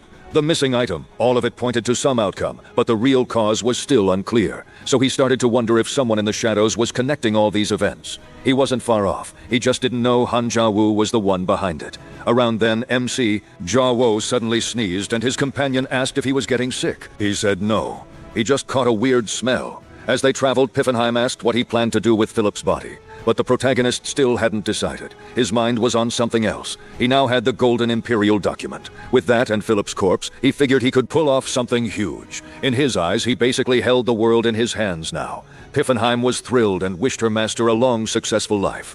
Later on, a group of friends was on their way home. They were so excited they planned to drink themselves silly at the first tavern they found. Then an arrow suddenly hit one of them and ruined everything. His friend could only watch him go down. Bandits had jumped their carriage from the woods. Still, the victims fought back. They wanted payback for their fallen friend. A fight broke out almost at once. The bandit boss mocked the merchants, saying they were making a fortune selling goods back to Rand. The merchant snapped back that the bandit had no idea who he was dealing with, but the bandit didn't care. He knocked the merchant's weapon away and trapped him. Then he started mocking him, telling him to go cry to Valpurgis for help and bring her uncle too if he wanted. Meanwhile, Valperis was sharing a quiet moment with Hanju. She noticed a mark on his face and leaned in to wipe it off. That was when Margarita suddenly burst in, frantically searching for him. Her sudden entrance startled both of them, and even Margarita froze. It was the first time she'd seen Valperis without her helmet. After she calmed down and got some water, Margarita said the sight had nearly given her a heart attack. She couldn't get over how beautiful Valpurgis was, then warned Hanju to treat her well. If he messed things up with a girl like that, she said she'd tear him in half. Then Margarita switched topics and asked about Philip's death. MCJ Wu said he beat Philip and left the body with one of his subordinates. But Margarita said that was a problem. She wanted to be the one to finish Philip herself. Seeing how furious she was, Hanju quietly thought Philip was probably lucky he died before meeting her. To calm her down, he said he had a gift. He pulled out a pouch of money and said it used to belong to the prince. Now it was hers, and with that much cash, she could buy all the food she wanted. Margarita instantly called him a saint of kindness, and said she liked him even more now. Meanwhile, Valparaiso noticed a stack of papers and asked what they were. Once she read them, she realized there were letters meant for Philip, messages about Roland's plan to make him the next emperor. Hanju explained that the current emperor and Roland were already at odds over money. Margarita added that trade blockades were making things worse. The emperor had started seizing goods from every merchant guild tied to Roland. Nearby cavalry units were furious, and that's why House Rider attacked the Ignis Merchant Guild. Because of all this, Margarita revealed that Valparaiso was under huge mental pressure. Valparaiso never wanted Hanju to hear about any of it, but the protagonist Ju pressed her, asking what was really going on. With no way around it, his friend agreed to tell him everything. A little later, MC finally understood how messy this situation really was. He never expected the Emperor's blockade to grow into such a huge clash with the Elector of Byron. While he was still thinking it over, Valparaiso came to see him. She said she wished he could forget what he'd heard earlier. She didn't want to pull him into her family's problems. Anjou refused to ignore it. He told her he wanted to help with whatever she needed. Even then, Valparaiso said this was far too big for him to step into. She promised she'd ask other allies for help and told him not to worry. He knew Valparaiso was capable, but he still felt she lacked experience and was too soft-hearted, so he tried to reassure her. He said he understood this was too big for an ordinary mercenary, but he still wouldn't stand by and do nothing. No matter what, he wanted to help, and he said mercenaries could still be useful. That made her smile. Even at a time like this, she appreciated that he could still joke around. Still, Hanju said he was actually pretty confident. Valparaiso didn't really get what he meant. The next day, the protagonist Jia Wu got up unusually early and went straight to the convent. He headed right for Margarita's room. Then he barged in without warning and caught her in the middle of eating, almost making her choke. Hanyu Wu didn't want to waste time. He told her he had taken a magic item from Philip, but he couldn't open it, which instantly got the High Abbess interested. He said if she could open it right away, he'd give her a reward. Margarita agreed on the spot and opened the item. Soon after, Hanjo Wu noticed a pair of gloves and asked what they did. Margarita said they were an upgraded version of the magic zipper she had just opened. Now she could pull out items whenever she wanted with just a flick of her hand. After moving off on his own, MC admitted he'd never seen anything like that and wondered if the game had gotten some kind of update. He actually thought it was a good thing, but his thoughts got cut off when he reached for a drink of water. He asked his horse why it had suddenly stopped. Then Hanya Wu realized he had arrived in Plen and the whole city was in the middle of a huge festival.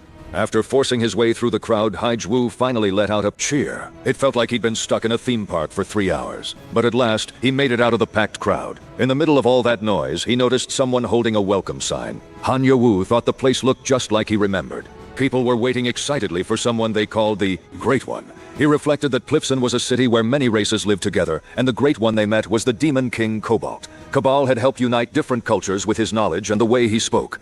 After Roland, he was seen as the Demon King most friendly to humans, and he might be a key ally in the current crisis. So Hanya Wu was set on meeting him no matter what. While thinking that over, someone walked up to him and said he had the presence of a great adventurer. The stranger claimed he could feel the protagonist's strength from a distance.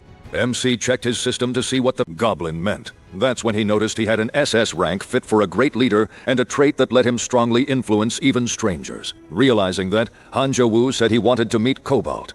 The goblin lit up and said it was exciting that the city would welcome 2 powerful guests at the same time. He added that he also had business with Cobalt and would gladly guide him there. Not long after, they reached Cobalt's castle. The goblin asked him to wait in reception and enjoy some tea while he went to announce him. The protagonist, Ju, found it strange that a simple goblin could tell his level at a glance, but he chose not to think too hard about it yet. In the room, he noticed a statue of the castle's master and briefly thought he might have to hunt him down one day. A little later, the goblin came back and asked if the adventurer was enjoying the tea. Hanja Wu said yes, but firmly told him to announce himself next time before sneaking up like that. Then, he changed the topic and asked how the goblin ended up working for Cobalt.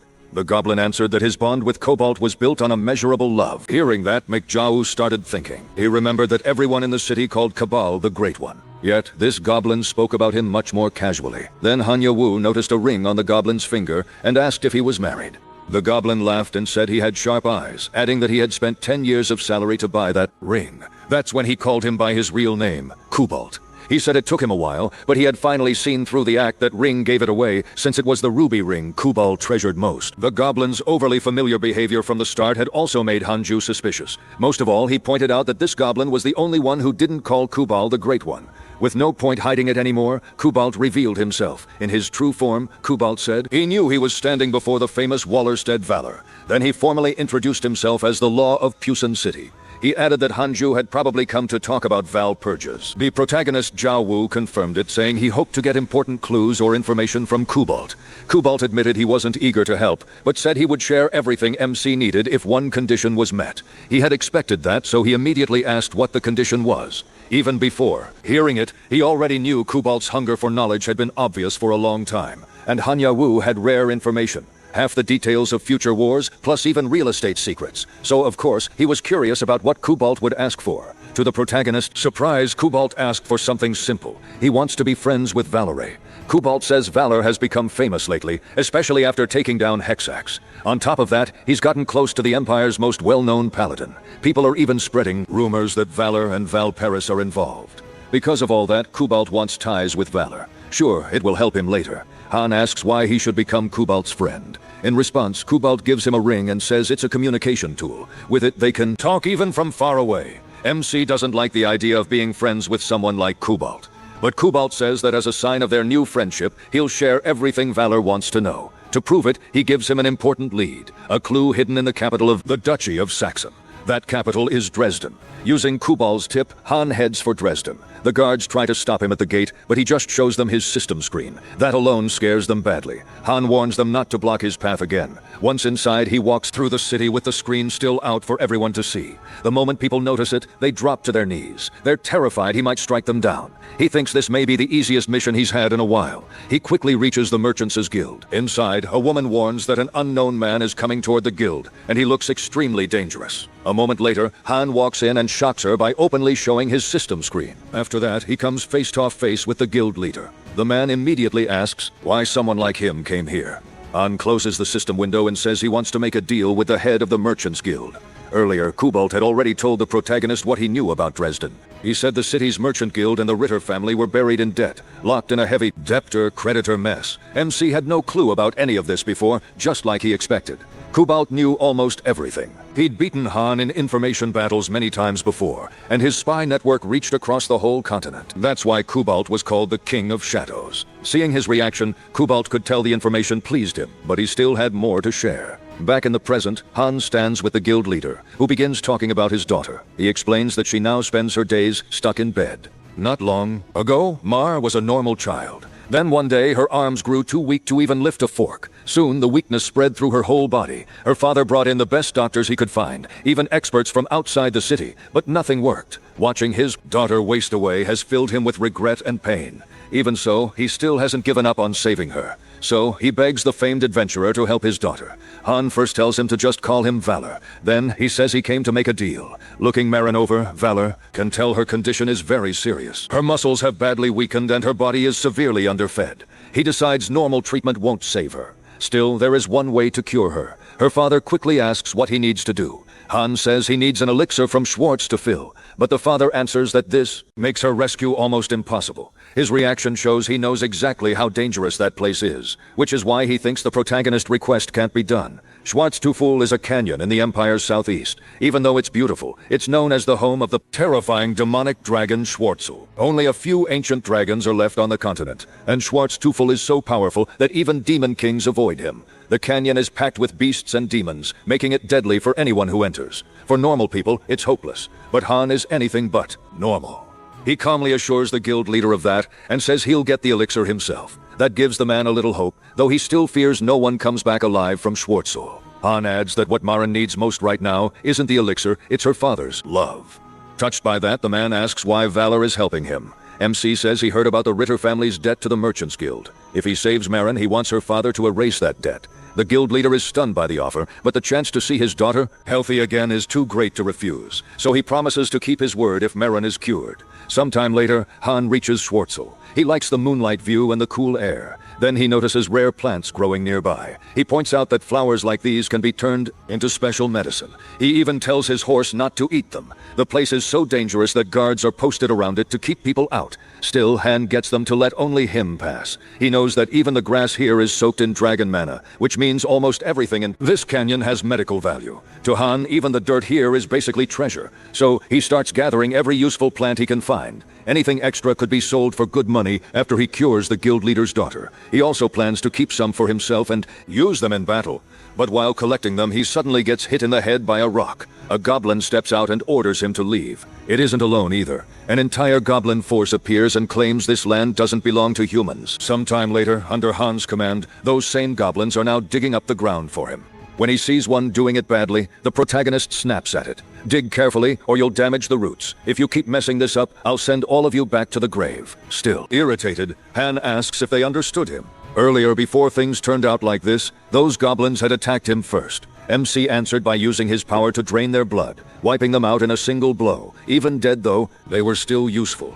Han used his skill again, bringing their bodies back and turning them into zombie goblins. That way, he didn't have to do all the planting work alone. Back in the present, he remarks that they never should have attacked when they had no chance. Kurok. His servant Kurok bows and says the goblins failed to see Han's greatness, then thanks him for taking them in as servants. The protagonist laughs and says he should be the thankful one since they're working so hard. Then he asks who else lives in these canyons besides goblins. Kurok quickly answers that the canyon is full of monsters, werewolves, worms, giant centipedes, and plenty of ogres too. MC notes that his new servant really memorized everything and says keeping him around was a smart choice. Kurok calls it an honor to serve him. Suddenly, he hears a voice from the ring. It's Kubalt, asking if he forgot the ring was for communication. Han admits he did, then asks what Kubalt wants to talk about. Kubalt asks how things are going in Shrezu. The protagonist casually replies that the water is nice, the air is fresh, and the moonlight looks great. Kubalt says Pleasant is also getting lively as people prepare for a festival, and invites Han to come if he has time. But the real reason for the call, he says, is that Valpurgis recently visited Ritter just like Valor expected. They demanded a ridiculous settlement fee. They also threatened to seize the goods meant for trade with Roland. In short, it was completely one-sided and unfair. MC says they've crossed the line, but Kubalt warns this is only the start. Cobalt says he wishes Valpurgis would be more reasonable, but he insists she would never agree to those terms and tells Cobalt to stall for time. Cabal agrees, saying he'll do it for their friendship. Han promises to repay the favor next time they meet. Cobalt sounds pleased. Since Schwarzer Teufel is a gold mine, he's clearly expecting a good gift. Then, hearing all the noise around the protagonist, Cabal says he must be busy and ends the call. MC is relieved the conversation is finally over. He was only putting up with Cabal because of Valpurgis. But just when he thinks he might rest, Kuro rushes over and says they have a problem. Han then sees several monsters approaching. A pack of ogres has come to greet him. He tells Kuro to get back. He realizes the goblins under his control have already been wiped out. After checking the ogres, he sees that his blood-draining skill won't work on them, and bringing the goblins back into the fight is pointless. They can't handle ogres. So Han decides he'll have to fight himself. He pours power into his magic and calls forth Rablania, one of the Empire's 12 legendary swords, the unbreakable treasure of House Pulse. The ogres react the moment they see the blade. Han says they recognized his weapon, and of course they did. Rablania is famous for lighting up the darkness. Even mocks Philip for owning something like this without understanding its power. Now fully armed, the protagonist attacks. After cutting down the first ogre, he rushes the others and moves to surround them. He's so fast they can't even track him. He strikes from blind spots and toys with them at the same time.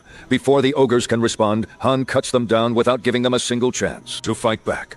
Afterward, he admits he wasn't even sure he could pull off that move before the battle. Now that he's seen the result, he quietly praises himself, and it's not just MC who's impressed. His new servant is amazed too. Han said this was nothing compared to how strong he used to be.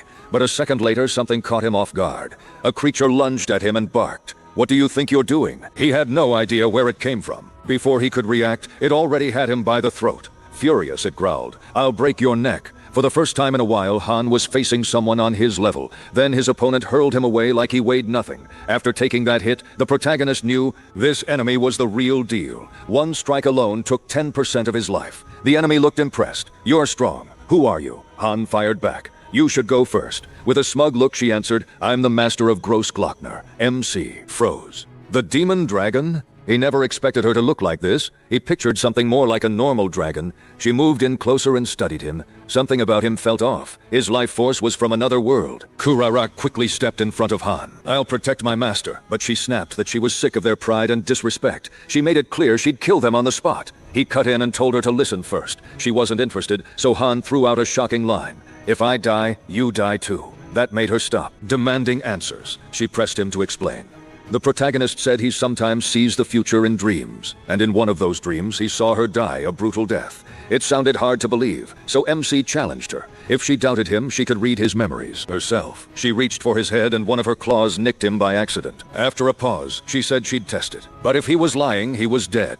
Then she pulled her claws back and focused on entering Han's mind. The instant she got in, something felt very wrong. What she found was a wild flood of things she couldn't understand at all. His voice rang through her mind. Ignore that and look at what matters. Even so, her curiosity kept dragging her toward the other memories. So, Han quickly forced the exact vision he wanted her to see. She found that suspicious, but inside his mind, she didn't have many options. A moment later, she saw herself in her true dragon form. That was when she knew the protagonist had told the truth. Just that one scene was enough. Shocked, she pulled herself out of his mind. Han let out a quiet sigh of relief. She almost saw too much. Still shaken, the dragon muttered, Who could possibly kill me?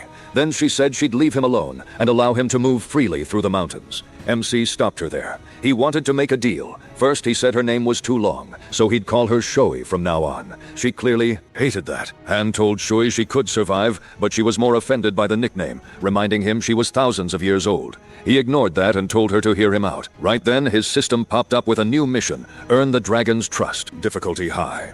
Sometime later, a snake slid through the trees and got crushed under a passing foot. Its owner proudly announced, "I am the ruler of the deep abyss, the king of chaos and disorder, Odgash the Demon King." He had barely finished that dramatic speech when one of his servants reminded him they were almost there and couldn't stop now. Odgash brushed him off, saying this was his grand entrance. He hated being interrupted. The servant apologized at once, but Odgash had already lost interest. He told him to forget it since the mood was ruined anyway. Then a woman showed up and coldly said that servant belonged to her, not to the Demon King. Odgash just laughed. "Ah, Kalone, you're finally here, my daughter." He reminded her that if this campaign ended well, he'd grant her greatest wish. Even when Kalone said she didn't need that, Odgash only smiled. As her father, he said it was natural for him to do it. Then he turned to his forces and explained that Gross Glockner was guarded by the demon dragon. Her beasts weren't a big problem, but the demon dragon herself would be a tough enemy. Even so, he told them not to fear. All they had to do was devour everything around them and trample every living creature without mercy. With him leading them, Odgash roared. Victory was certain. Once his twisted children were fired up enough, he finally marched toward the target. Back with Han, he gathers his servants. He says that even with weird monsters and a dragon who's hard to talk to getting in the way, their goal is still to gather as many valuable herbs as they can and take them back to Dresden. So, he orders the goblins to get back to work. After that speech, Kuruk brings his master a mandrier a drink. As Han drinks it, he thinks about how dangerous this sudden meeting with a dragon would have been if he didn't still have memories from past runs. Still, this run feels very different from the others. Philip acted differently. The dragon looked different, and on top of that, Valpurgis finally showed the protagonist her face. That pushes him to check a few things through his system. And as he suspected, this isn't the first sign that something has changed. Everything that's happened so far is different from the last run. So Han realizes the future may be completely different too. He knows nearly every map and Grouchner by heart, down to every stone. That's why it makes no sense for him to be confused about where the dragon appears. Something is definitely off. The battle for Harfame between the Steel Elector and Pahamut Friedrich's betrayal, the Steel Elector's support, and the crisis at Valpurius Grand Convent. The main story points are the same, but the events around them are different. Han feels like he's missing one key detail. His thoughts get cut off when the goblins start making noise. MC turns to see what happened. One goblin says he only got hurt while picking plants. Han warns them to be careful. Some roots are dangerous, which is why he already taught them the right way to pull the herbs out. Then he tries to think again, but notices something. It's a small detail he's only seen in this run. That's when it hits him. As every event in this run flashes through his mind, he realizes that once his position changed, his point of view changed too. Before, he was the Steel Elector, the ruler of an empire, even the hero who saved the world. He had the power to match those names. Now he's only a plain mercenary. Compared to his past selves, he has almost nothing left except his memories. But this time, Han also did something differently. He built real ties with people who used to be nothing more than NPCs to him. Even seeing Val Paris's face made this run feel worth it. In an earlier run, the protagonist would have just paid off Val Paris's debt and left. He never knew the full story back then. As he keeps thinking, Han finally realizes the changes began after he met Aquila. More exactly, it started when she gave him the missing clue needed to find the game's true ending. A new hidden space was created, and with it, a new version of himself. Now it all starts to click. MC believes Aquila is behind everything. Seeing his master act strange, Karak asks if the drink tastes bad. Before Han can answer, a loud crash sounds nearby. Shui appears. She says everything he told her was true. The protagonist answers that it's all thanks to Aquila, though the demon dragon has no idea what he means. He goes on saying Aquila has made this game even more interesting than before. Shui admits she still doesn't understand a word he's saying. Han doesn't care. He declares that he'll show Aquila he knows how to enjoy this world. From now on, he'll do whatever he wants because a new strategy starts now. Everyone watching him is left completely confused. Meanwhile, Ajash is tearing through everything around him, showing off just how overwhelming his power is. His whole army cheers and praises his strength. Then his daughter suddenly senses something coming. Ajash wonders if it's the demon dragon, but when he first looks over, he only sees a human and a goblin. He scoffs at that until his daughter points out they aren't alone. A huge roar follows, and Ajash's eyes light up. At last, the one he was waiting for has arrived. Shui glares at Ajash and his army, ordering them to leave her land. Ajash says he's been waiting a long time for this moment and came here for her. He even offers her a deal, but Shui shuts him down right away. She looks to Han and gets his signal. That's all she needs. She gets ready to fight and dares him to attack. Only then does Ajash realize he'd been talking to himself. She hadn't listened to a single word. Shao suddenly grabs Ajash and carries him off, leaving the rest to MC. Han expected Ajash to invade, but not this early. He could just ignore him. But then he sees the Demon King's side, and standing there is Lady Kalanae, the greatest beauty on the continent. For him, that's reason enough to pay attention. She takes off her helmet and steps forward at the head of her troops. The moment Han sees her, he remembers something important. Depending on the player's choices, Kion is one of the most dangerous characters in the game. She can become either ally or enemy, and she's even stronger than Pahamut. There's a reason they call her the Ice Queen. The protagonist decides he has to recruit her for his future plans no matter what. So he takes his chance and tells Cologne she's even prettier in person. That immediately earns him a spear at his throat. Both Cologne and one of her servants threaten him, and Han answers with dry sarcasm. He says he wants to speak with the princess and asks if they can set up a meeting. Her servant gets furious and attacks him. Worried about MC, Kurd jumps in first. Han can't help thinking his favorite goblin is absurdly loyal. Kurge Jack tells the enemy that if they want his master, they'll have to go through him first. He notices this is nothing like the Karugra who ran away alone during Shub's attack. As the fight starts, the protagonist taunts the princess, saying his servant is more loyal than hers. Then a whip snaps forward and wraps around the enemy completely. On the other side stands Hexax, a vampire under Han's control.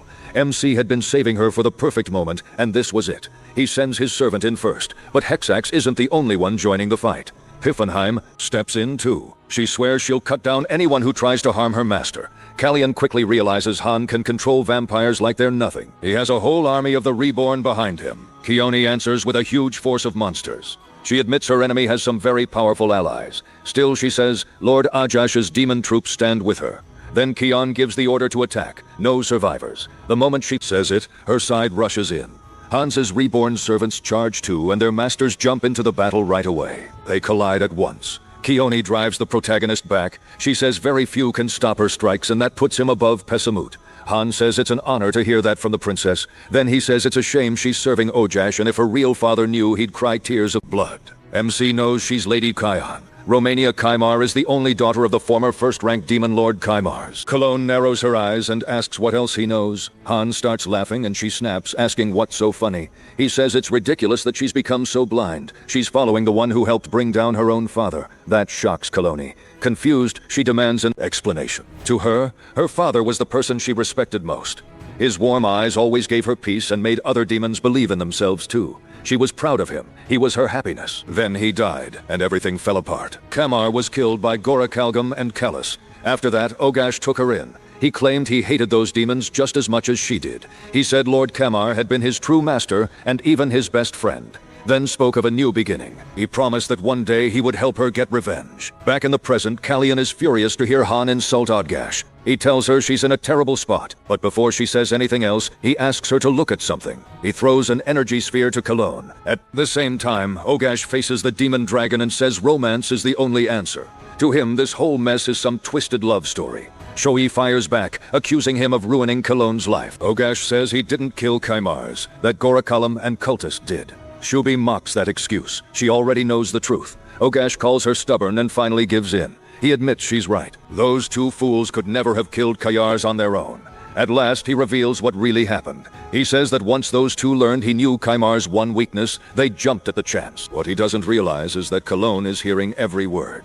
The sphere Han gave her is an image transmitter, and the truth leaves her stunned. Since her father's death, she had treated Oddjash like family. The protagonist sees that his plan is working. Earlier, he set this up with Shui and the magic projector came from her. He asked her to use it during the fight so Ajash would confess while battling her. Shui didn't get why it mattered, but Han insisted the plan needed it. Now Kallian stops fighting, lost in what she just heard. MC thinks to himself that Shui followed the plan perfectly. The rest depends on him now. In tears, Cologne says everything she believed was just an act from Ojash. She remembers that he'd been beside her since she was a child. Hexon then says her job here is finished. Han tells her to stay where she is. Broken, Kallian says she never thought she'd spent 50 years obeying her real enemy. The truth crushes her. He tells her not to drown in grief. She can still take the revenge she's wanted all this time. He offers to teach her Kaimar's right of the true name, and says what she does with it will be her choice. Cologne gasps. It's been a long time since she heard that name. It's a spell that draws on the power of the cosmos, strong enough to injure even an archdemon. That magic is what made her father the greatest demon lord.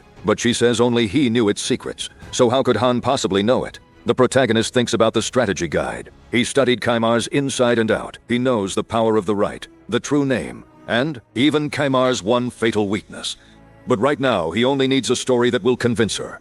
So he says he read the Chronicles of the Seven Demon Wars, which recorded ways to resist the Archdemon, including Kaimar's right of the true name. Kian admits that explanation makes sense. Han is pleased for a second, but then she says she still can't help him kill Ajash because Ajash is immortal. She explains that even before becoming her father's follower, Ajash was hit directly by that spell and went down for a while, but Kaimar still couldn't finish him. MC says she's wrong. Then he points out that the ones guarding her are part of his vampire army. No matter how strong she is, she can't fight all of them by herself. So Han offers her a new path. Follow him or die here. That hits Cologne hard, and she remembers being a child. Back then, she told her father she wanted to grow up into a great demon lord like him. He said that if she meant it, she'd have to become even stronger than he was. She asked if that was really possible. He told her yes, because he believed in her. She was his daughter back in the present crying.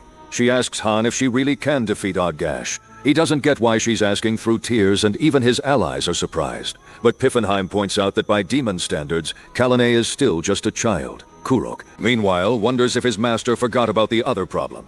Not far away, Odgash is still fighting Shui. Even against such a strong enemy, he feels no strain at all, and says he expected more. Shoei only sneers at him. Her job is to keep him busy, but Ajash hates that she's avoiding a straight clash. He had even expected her to accept his offer. Instead of joining him, Shui rejects Ajash and blasts him with dragon breath. Even that isn't enough to bring him down. Ajash is stronger than she expected. He blocks the attack and fires back, completely sure of himself. If it's a fight you want, he says he'll give her one. Then he bursts forward at insane speed and slams Shubi into the ground. After taking the hit, Shui swears she'll make him pay. She shifts into her true form and attacks in full dragon shape. The impact shakes the earth. Nearby, Han warns Kerr to watch his step. Hexax watches them and thinks it's adorable. She sees the goblin like the protagonist pet. Piffenheim comes to MC and says Shub's mana is surging so much, she's even breaking past her polymorph. Even so, he wonders if Lady Shui can really endure an enemy like this. Han points out that fighting in Gross Glockner puts a huge burden on Shoei. Then he gets an idea. He calls out to Cologne and says he has an important job for her. Does she accept? She answers without hesitation. Nearby, Ajash keeps trading brutal blows with the dragon. Shoei tries to land a hit, but Ajash gives her no room at all. He boasts that he's loving this contest of strength. Shoei breathes fire again, and Ajash blocks it with ease. Seeing that, Shubi pushes even harder and finally lands a heavy strike that actually hurts him. But Ajash says it's still not enough, and demands more, hungry for battle. Shui calls him arrogant and says she isn't even fighting at full power yet. If she did, she warns a collapsing planet would look small next to her attacks. Ajash doesn't care. He says he has more tricks too. Then he swings his axe at Shui. The blow launches her away and tears through everything around them. After that, Ajash mocks her, saying he never thought a demon dragon would be this pathetic or this easy to beat. That hit forces Shoei back into her weaker form. As Ajash walks up, he says he finally understands why she's weak. She's bound to this place. He wants to know why, but instead of answering, Shoei just insults him. Ajash says she's stubborn to the end, and now she'll die. But before he can strike Shui, Han appears and stops him cold with a hit of his own. Shui lets out a relieved breath and says he finally showed up, though he's late. He shoots back that she looks terrible, which Shubi clearly does not enjoy hearing. Ajash gets back up and demands to know what happened to Cologne. Han only says he'll see soon enough. Then he gives the girl a signal. Cologne comes down from the sky and asks if Ajash forgot to tell her something. Seeing her, he says she's finally mastered the rite of the true name and tells her to use it on the protagonist. Instead, MC cuts in and tells Cologne to finish her father's killer. Ajash says he has no idea what they're talking about. He insists Kamars was his best friend and he'd never hurt him. Then Shubi steps forward and exposes him. She says everything he confessed was already transmitted, so Cologne knows the truth. That makes Ajash snap. He rages that they're all plotting against him. Han tells Shubi to lock him down before he can run. Shubi uses her territory's power to bind him with heavy roots. A magic seal forms around him too, but Odgash still says they can all come at him together.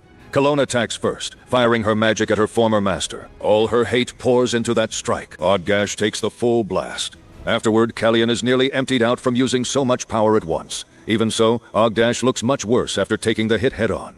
Thinking of her father, Kallian starts breaking down again, but she barely gets a moment. Odgash is already standing back up. That catches her completely off guard. Han jumps in at once, refusing to let Cologne stay in Odgash's sights. Odgash, meanwhile, is furious that a human dared to wound him. Odgash is furious, but it doesn't save him. Once he gets his focus, Jay Wood turns Odgash's own horn against him. He says that's the one sure way to kill something immortal. Use its own body to do it. Then, with one clean and brutal strike, he brings Odgash down for good. Right after that, his system pops up with the rewards for winning the fight. At the same time, Shubi starts healing Kalane. She explains that Kalane almost died because she burned through too much mana in that attack. Still, at least Odgash is finally dead. Now that the fight is over, Kalane has no idea what comes next for her. Then the protagonist asks her to join his party. That makes Cologne realize she finally has somewhere she belongs. A little later, Marin wakes up. She complains that the medicine tastes awful, but her father says she has to drink it anyway. Lord Valor and the others risk their lives to bring it back.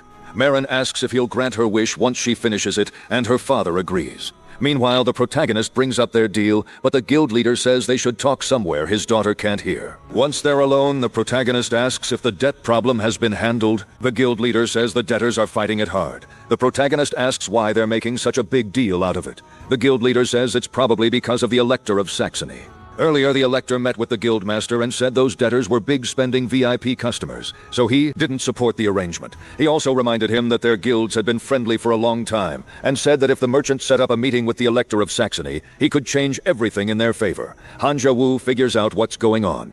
They're panicking because if the debt gets settled, the merchant may lose his tie to Saxony. That also explains why those lighter bastards were acting so wild. If this were only the Emperor against the House of Bern, things would still be even. But once the Elector of Saxony gets involved, it becomes far more dangerous. Now he sees why Valpurgis is so worried and starts looking for a way to help her. Noticing his concern, the merchant suggests trying a different way out of this stalemate. Hanja Wu ignores that and asks the merchant a different question. Is he good at negotiating? Elsewhere at a noble estate, news arrives that Saxony plans to stand against them. The noble groans that if his family had accepted the debt transfer, they at least could have pushed back the deadline. Now they don't even have that. The messenger says they've already done all they can. So, the noble orders a servant to rush to the capital, even if he has to cling to the Emperor to get help. He says this problem has to be fixed no matter what, and the servant must not come back empty-handed.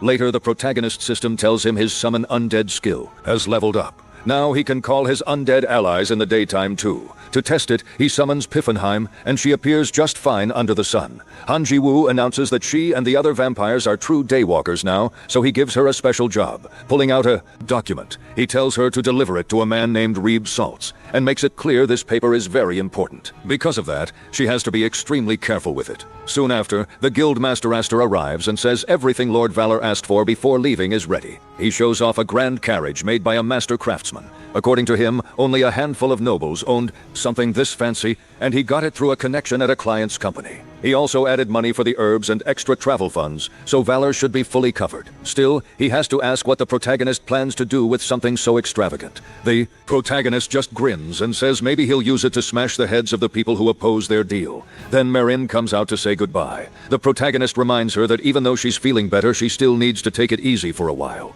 Marin says she has something for Valor. A moment later, she plants a kiss on his cheek, leaving everyone there completely shocked. Marin simply says it's her thank you gift. After saying goodbye, she and her father head home. On the way, Marin reminds him about the promise to grant her one wish. Then she reveals it. She wants to become Lord Valor's bride. She says she fell for him the moment they met, and her father is clearly not happy to hear that. Far from there, the protagonist and his group keep traveling. Kayli says Marin really is bold. She never expected the girl to go after the protagonist like that. Then she adds that Lord Valor seems to care about money more than anything. Han Wu pushes back, saying they just don't get it. In his eyes, the whole world runs on money. But the disapproving looks from Keon's nuns make him quickly regret saying that.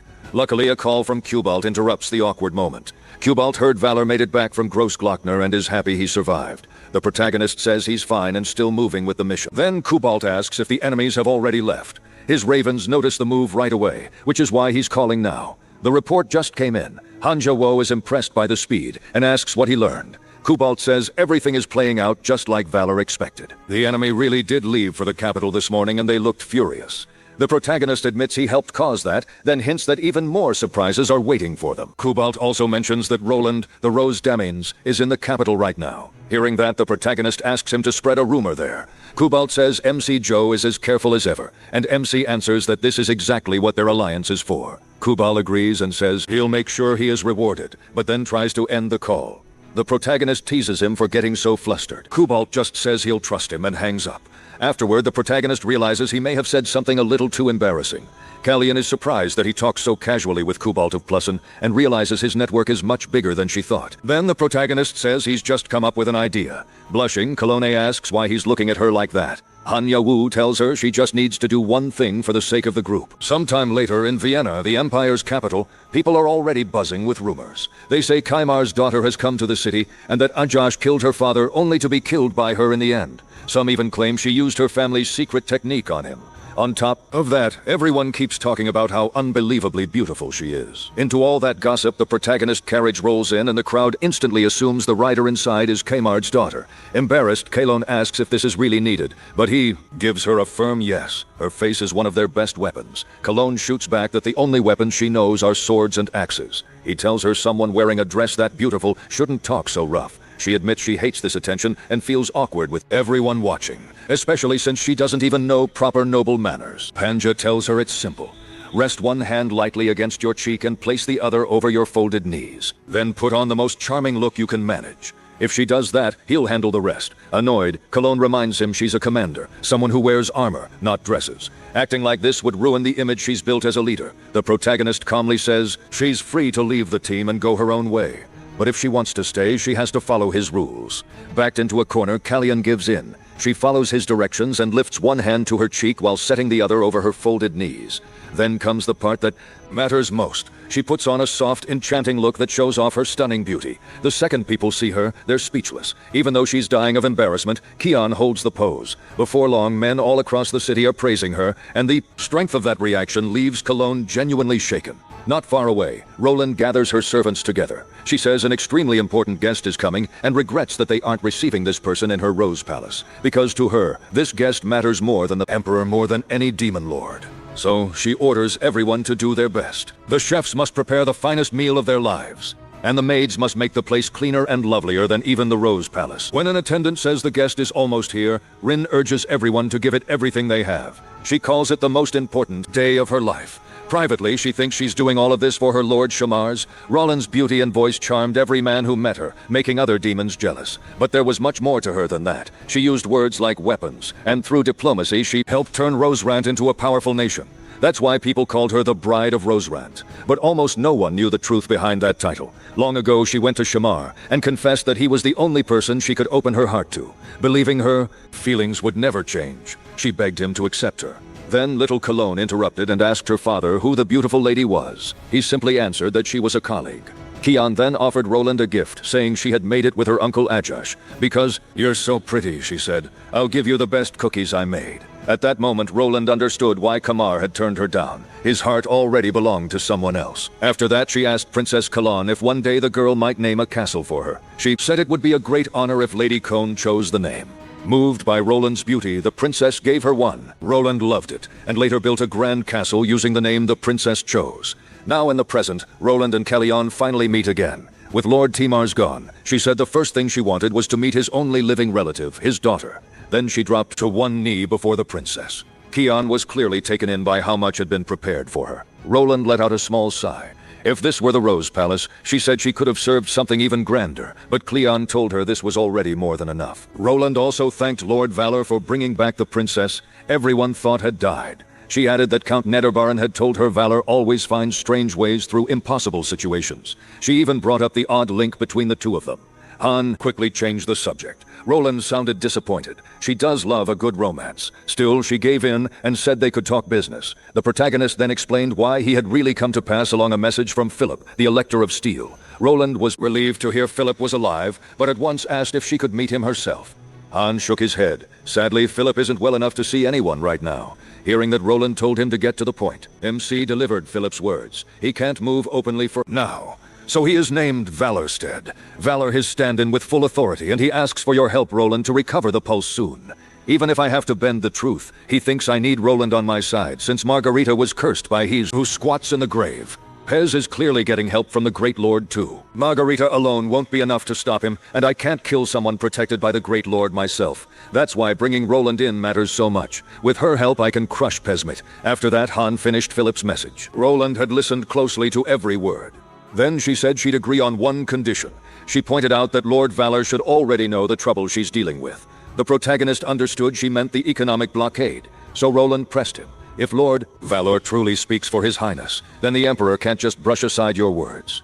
Han told her not to worry. He said everything was already in place. At the same time in the Imperial Palace, a desperate servant begged the Emperor for help, but was turned down on the spot. Emperor Freeze said he was sorry, and claimed the story had moved him at first. Even so, the servant kept insisting there had to be some order stopping this. The Emperor, sitting before heaps of gold, didn't change his mind. He said that despite the debt deal, they had at least shown enough respect to offer the Empire a small tribute. He also mentioned hearing that the Velia Merchants Guild was backing the debtors. The servant sent by his lord to stop the agreement had no idea how to answer anymore. Soon he would have to return to his master and admit he had failed. Just then a soldier arrived with news. Lord Valor has come. Your Majesty, the Emperor ordered that he be let in at once. Entering the hall, Han bowed and said it was a great honor to stand before His Majesty. He introduced himself as Valor, and offered his service to the Empire. The Emperor said he'd been expecting him, then told him to ignore the other man. He's just a messenger boy, he said. Han then asked to speak with the Emperor in private, and after some reluctance, the Emperor agreed. The noble's envoy was thrown out right away. Even as he was removed, he kept begging the Emperor to think again. It changed nothing. Worse. Still, MC smiled and waved as the man was dragged off. That only made the young boy burn with anger. Far from the capital at Odgash's castle, the defeated demons told Odgash's daughter what had happened. She exploded with rage. She reminded them she'd wanted to go too. If I'd been there, she snapped, I would have done far better than Cologne. While she was fuming, a servant rushed in with urgent news, but she was too angry to pay attention. The servant finally forced it out. The Emperor has placed our lands under economic blockade. She just looked confused. Politics wasn't her strength. The servant, nervous about how she'd react, ended up looking confused too. So, what does that even mean? She asked at last. Back with Han, now alone with the Emperor, he comments that just seeing the capital's wealth makes him feel the greatness of His Majesty's achievements. He says he almost feels honored just to stand there. The Emperor cuts off the flattery. In his eyes, since entering politics, Valor has already used Kwai Mars's daughter to calm anti-demon feeling in key places. He's even made former enemies into allies. That much is clear to him. So the Emperor says, Valor must have come for a reason, and he wants to hear it. Still, he sees Valor as a mouse in front of a beast, someone who thinks words alone can win. And in his pride, the Emperor can't imagine being outplayed by a newly chosen hero. So he asks plainly, what are you really here to say? Han respectfully asks that the blockade on Rosarent be moved to Odgash's land instead. The Emperor asks what he would gain from that, since a simple friendship pact with the Rose Kingdom hardly seems worth it. He adds that the old Black Widow Rand doesn't interest him. He answers that she will do whatever His Majesty commands. Then he shows the Emperor a document, and that finally catches his attention. It says Rin herself agrees to pay 10,000 florins each year. Even then, the Emperor asks if there's any proof it's real. Han explains that Ogash is now hated more than anyone else on the continent. So if the Emperor blocks the Demon King's territory, the whole world will praise him for it. The Emperor admits Cologne is interesting, but says that's still not enough. Politics, he says, isn't ruled by feelings. Annoyed, Han thinks that logic didn't matter when Rosarent was blocked just because Roland refused tribute. Then he speaks again. Adash died in the last Great War. Now his followers are getting ready to fight the demonic dragon. The danger is still there, and the Empire's people are afraid. So now is the time to act. The Emperor says Valor really does know how to talk. Han thanks him, though inside he knows that's not true. What he really has is a power that makes people believe him. He says he only wants to repay His Majesty's favor with a small gift. That answer only angers the Emperor. He says he won't be fooled by sweet, easy lies, and he demands to know if Valor dares test the patience of the ruler of the continent. Right after that, he orders the guards to drag Valor away. Han can't figure out what just happened. Why is the Emperor suddenly acting like this? Later at Rollins's banquet, Cologne feels out of place. Her attendants are eating happily while she can't enjoy any of it. Even the Emperor is in a great mood, saying he's never had a conversation as pleasant as the one he had with Lord Valor. Han himself still doesn't understand the Emperor's sudden change, but then the Emperor tells him to call him uncle from now on. He doesn't want any more formal titles. The protagonist decides to go with it and calls him uncle. The Emperor lights up and says that sounds much better. Outside, the servant who got kicked out of the palace is boiling with envy as he sees how close the Emperor has become with Valor. He fumes that this place should have been his. He can't understand how Valor won where he lost. Then one of his allies asks, why not kidnap Valpurgis? Another hooded figure warns that it's too risky and says they should think of another plan. But their leader fires back that it's still possible. If they don't act now, their whole family could be destroyed. So he orders them to move carefully, but make no mistakes. Back to Han.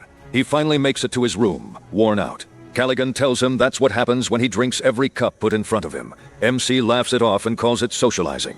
He says he used to survive 7 rounds easily, but now he only wants to sleep. Before he can rest, Cabal contacts him and says something terrible has happened. Han, groaning with a headache, tries to brush it off, but Cobalt won't let him. This isn't a joke. It's about Valpurgis, and Valor needs to take it seriously. At that same moment in Agash's castle, the Demon King's daughter says there's no time to hesitate. She wants revenge for her father at once. This is Margaret Vontak. She swears that to avenge him, she'll even devour the demonic dragon if she must. Then she orders every fighter ready for battle to prepare for war and to train without rest until all of them are ready. She wants to march to Grossglockner as soon as possible. Her servant carefully suggests she shouldn't rush in so blindly. He explains that the Emperor has already placed that area under blockade, and Valpurgis recently brought Saint Margaret back to life. On top of that, Rosarent's blockade has been lifted, so Rin won't stay quiet either, which makes their situation even worse. He urges her to move carefully before putting any plan into action. But Margaret Vontak won't hear it. She says nothing will stop her, least of all the weak. Meanwhile, Valpurgis is being held captive. She demands to know why they're doing this. One of the plotters tells her their goal. They plan to pressure the Emperor. He boasts that their fortress is surrounded by a lake and nearly impossible to break. Even if the Boers attack, he says they won't bring it down. In his mind, the plan can't fail. Valpurgis mocks them, saying, "Fools who trust walls and gates won't be saved by them." Annoyed, the man snaps at her to shut up. She's far too loud for a hostage. Then he sneers, waiting for that bastard Valor to save you. Just thinking about the shame Valor caused him makes him even angrier. Valpurgis shoots back that he'll be even more ashamed once she gets free. The enemy tells her she can't do anything like this. She's completely alone. Then another conspirator rushes in and warns them they're under attack. Outside, Han's group has already surrounded the place. Hick reports that every unit is in position except Piffenheim, who's handling a special task. They can strike whenever he gives the word.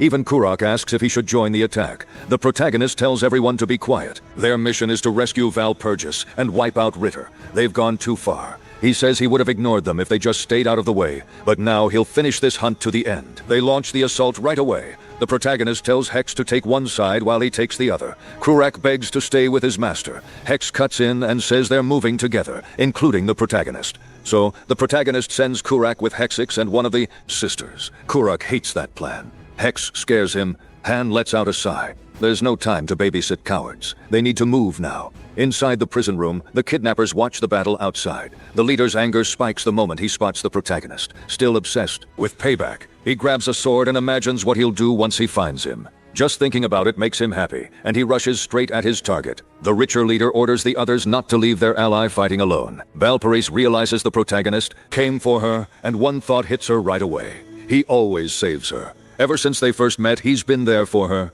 That only makes her more furious at how helpless she feels now. She starts shaking with anger, and in that rage, the pillar binding her begins to crack. Elsewhere, Ritter thinks everything was going perfectly until that servant got involved. He regrets not going to the capital himself. Then a sudden sound makes him jump. He turns and sees that the Countess of Barnes has broken free. He can't believe the paladin got through a reinforced restraint. Still, he figures she can't do much without a sword, so he attacks first. He's completely wrong. Valpurge fires back at once, and her blow snaps, his sword in two. Right panics, but he insists she still won't lose. That confidence gets him a hard right hook to the chin. The punch even knocks out a tooth. Valpurga says she can't keep leaning on others forever. This time she means to end things herself. Rear tries to defend himself, but he can barely talk. He only manages to mumble that he wasn't part of the plan. Valpuria says she doesn't care. Before she can strike again, Roder yells that it's rude to call a lady a monster, and Valeria shoots back, then suddenly notices something coming. A real monster enters the fight. Ritter laughs and says his monster is finally awake. Now one monster can fight another. He calls the brute Igor and orders him to protect him. Meanwhile, the protagonist checks if he's headed the right way. Kubalt says yes. He's watching through his familiars, and someone named Igor just showed up there. Kubalt explains that Igor is the human weapon they've been creating. He's the same one behind the slaughter at Ritter's castle, a truly savage monster. Han frowns that was never part of the original game's story. Right then, someone calls out Valorstead. Valor. He thanks Cabal for the warning, then says he has to hang up and handle this. A Ritter conspirator steps in front of him, snarling that he'll finally get his revenge. While he's busy taunting the protagonist, he leaves his back wide open. In an instant, a shadow the protagonist summons smashes him in the head. He drops on the spot and slams face first into the ground. Han mutters that this was a complete waste of time. He needs to move elsewhere. Igor charges at the paladin. Valeris handles it in her own style. She slips around his attacks using her speed to stay ahead. Then she feels like there's something familiar about Igor. She asks if he was the one who ambushed her and dragged her here. Either way, as a member of the Walpurgis convent, she says she can't let her guard down. That only makes Igor even angrier. While Purges has no idea why he suddenly changed like that. Ritter explains that the paladin said the forbidden word. Igor hates the Walpurgis convent, he shouts. Now the Countess is in even deeper trouble. Elsewhere, Margaret Vontak complains about both the food and the camp. Her servant explains that their money is running out and things will only get better if they rescue Lord Vontak. The blockade hurt them so badly they even had to sell their castle. When Margaret asks about the army, her servant says the troops got partial pay and full medical care. She snaps that they should be training, not doing anything else, even when he reminds her the soldiers need treatment. Margaret says that's only because her father spoiled the servants too much. The servant quietly says things were better when Lord Oddash was here, and Margaret, annoyed, orders him to bring her real meat. Then the story flashes back to a young Igor trying to join the Walpurgis convent. One nun tells him they prove their faith through physical training, but looking at him, she doubts he can even lift weights, much less keep up. She respects his effort, but he's too weak and they only accept women. After all, it was a convent. Igor still carries that grudge. Back in the present, he attacks Valpurgis because she brought up that old trauma. Ritter bursts into laughter, saying nobody can stop Igor once he's mad. But then Igor turns on Ritter too, just for saying the convent's name. Valpurgis still doesn't get why he hates the convent so much, but she can feel the sadness behind his punches. Knowing she can't keep dodging forever, she finally strikes back and meets his fist with her own. Igor feels the impact of her hit, and it only makes him angrier. His past flashes through his mind, the nun's words, and the promise he made to become stronger. But that brutal training made him lose more and more hair, and it left a mark on his body. Even so, it also gave him an incredible physique. Valpurge punches his stomach, but it does nothing. Then she hits his face and realizes that's his weak point. After knocking him out, she says she'll face him again once his fists stop hesitating. But when the fortress starts shaking, Valpurgis wonders if she hit too hard. The protagonist feels the tremors too, and wonders if it's an earthquake. A second later, the ceiling above him collapses and nearly buries him. He reacts fast with his magic sword, cutting through the falling rocks before they can land. Even so, the collapse wrecks a huge part of the castle and blocks his way. He says he doesn't have time for this. Just then, Cabal calls and says Walper just is safe, but the room she's in definitely isn't. He sends a bat to guide him and tells him to save her and get out fast. At the same time, Walper just knows Valor must be coming and decides she has to find him first. She still wants to say what she couldn't tell him before, but while she's distracted, a rock almost smashes into her head. Then the protagonist arrives and cuts the stone in half. Walpurgis is thrilled to see him again. Even in the middle of danger, he feels the same. Then he notices a fallen enemy and asks who that is. Cobalt's bat cuts in, saying there's no time for questions. The whole place is about to fall apart. So they run, and Walpurgis is shocked that someone so huge can fit inside a tiny glove. The protagonist had stored Igor in his inventory because he didn't want to leave him behind. He never says it out loud, but Walpurgis can tell Valor has a kind heart. While they're escaping, she says there's something she needs to tell him. Han says it can wait until they're safe, but the Countess insists it's important. Then she reveals that Walpurgis isn't her real name. Her true name is Chartier. The protagonist says it's a beautiful name, but then realizes they may not make it out in time. Burgers sees that too, but debris suddenly crashes into her. Han tries to stop it, but he gets hit as well. The bat panics, but the protagonist says he's still alive. Even with the ceiling coming down, both he and Walpurgis barely made it through. They quickly realize they're both safe. Hax shows up, and the protagonist says her timing couldn't be better. He uses her wings to get out of there, reaching for Walpurgis's hand. Pax warns that the whole place will fully collapse in 5 seconds, and he desperately tries to pull her free as fast as he can. But Walpurgis struggles to keep hold of him. Then the castle finally gives way. A giant cloud of dust bursts out over the area. Still, everyone escapes just in time, and after telling the protagonist her real name, her feelings for him grow a lot stronger. Another glowing message appears, saying her affection for him has risen a lot. Hex carries him through the dust as the fortress falls apart below. Looking up at him mid-flight, she says he barely made it. 1 second later, and they'd all be dead. He steadies himself and says he's just glad he got there in time. XX then mentions that her lord has a call. He glances over and says it's Cobalt. He answers with a greeting, but an angry voice screams his name. Startled, he realizes it's Margreta. Furious, she says those crazy Ritter rats dared to kidnap Valeris, and admits she was already on her way because she planned to hunt them down and beat them half to death. He quietly repeats that she's going to catch them and beat them, and she happily confirms that's exactly the plan. Below, the soldiers look up as she hovers over the ruined fortress and raises both arms. She loudly announces the secret technique of the Valpuria's convent's abyss, the great Margarita light. Then she unleashes supernova, and a blazing pillar of light crashes down, blasting up earth bodies and stone, standing in the smoking crater glowing gold. She laughs and declares herself unbeatable. Watching from above, he gulps and decides he should avoid making her mad for a while. By the next morning, at the government center of Netherburn and Landcut, Valpyrus's villa becomes the meeting place for Chartier, Margreta, and Valor. Soon, a carriage rolls in, and armored men in dark blue cloaks step out and form neat ranks. Margreta whispers that the guest has arrived. She calls it another dramatic entrance, while Valor stares at the wall of armor and says, "These soldiers look even more heavily equipped than the Emperor's elite." Then a tall blonde noble walks forward, beneath the banners. Maximilian, Prince-Elector of Byron. Walpurgis breaks formation and rushes into his arms, calling him uncle and asking if he's been well. He pulls back to check her over, asking if she's hurt and saying she has no idea how worried he was. Flustered, she says she's fine and that Valor kept her safe. His eyes shift to the one who saved her. Then his tone turns sharp. He says Valor Vapor, or whatever that name is, should vanish like his name suggests. Walpurgis tenses, and Valor is left wondering why the man's attitude changed so fast. Margarita cuts in, saying they would have been in real danger without Valor. Walpurgis is only standing here because he got there in time. The prince marches up to Valor, grumbling that if he had arrived before, this brat, but he catches himself and mutters that the boy should just be thankful. Valor gives a dry little laugh, thinking that even with all those soldiers, the prince wouldn't have reached the fortress any sooner. Then the prince suddenly opens his arms and loudly declares that his precious Walpurgis should sleep with her uncle tonight. She squirms in panic while Margreta tells him to calm down. Watching this, Valor figures Walpurgis probably had a rough childhood.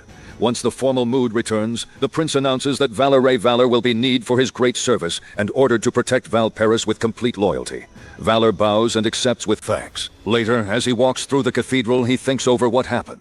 Today, the Prince-Elector made him a knight, and even though the man clearly didn't like it, he couldn't ignore the rescue. Reiter's debt was also turned into a land grant for him. Quite a few people didn't look happy about that. In another hall, Valor summoned the Emperor before the complainers. The Emperor slammed his hand down and demanded to know if those punks dared disrespect his brother. To Valor, it was the Emperor's usual lesson. Money and power rule everything. Inside, he smirks and thinks they look like a bunch of cute little Mililu Undian brats. By the time he finally reaches his room, he's completely worn out. He drops onto the bed and sums it up. The Ritter who messed with Valpurus is gone. He's officially a knight now, and he even has a small piece of land. Then his thoughts drift to a certain blonde girl. Even though he had watched her in run after run, she now feels completely different.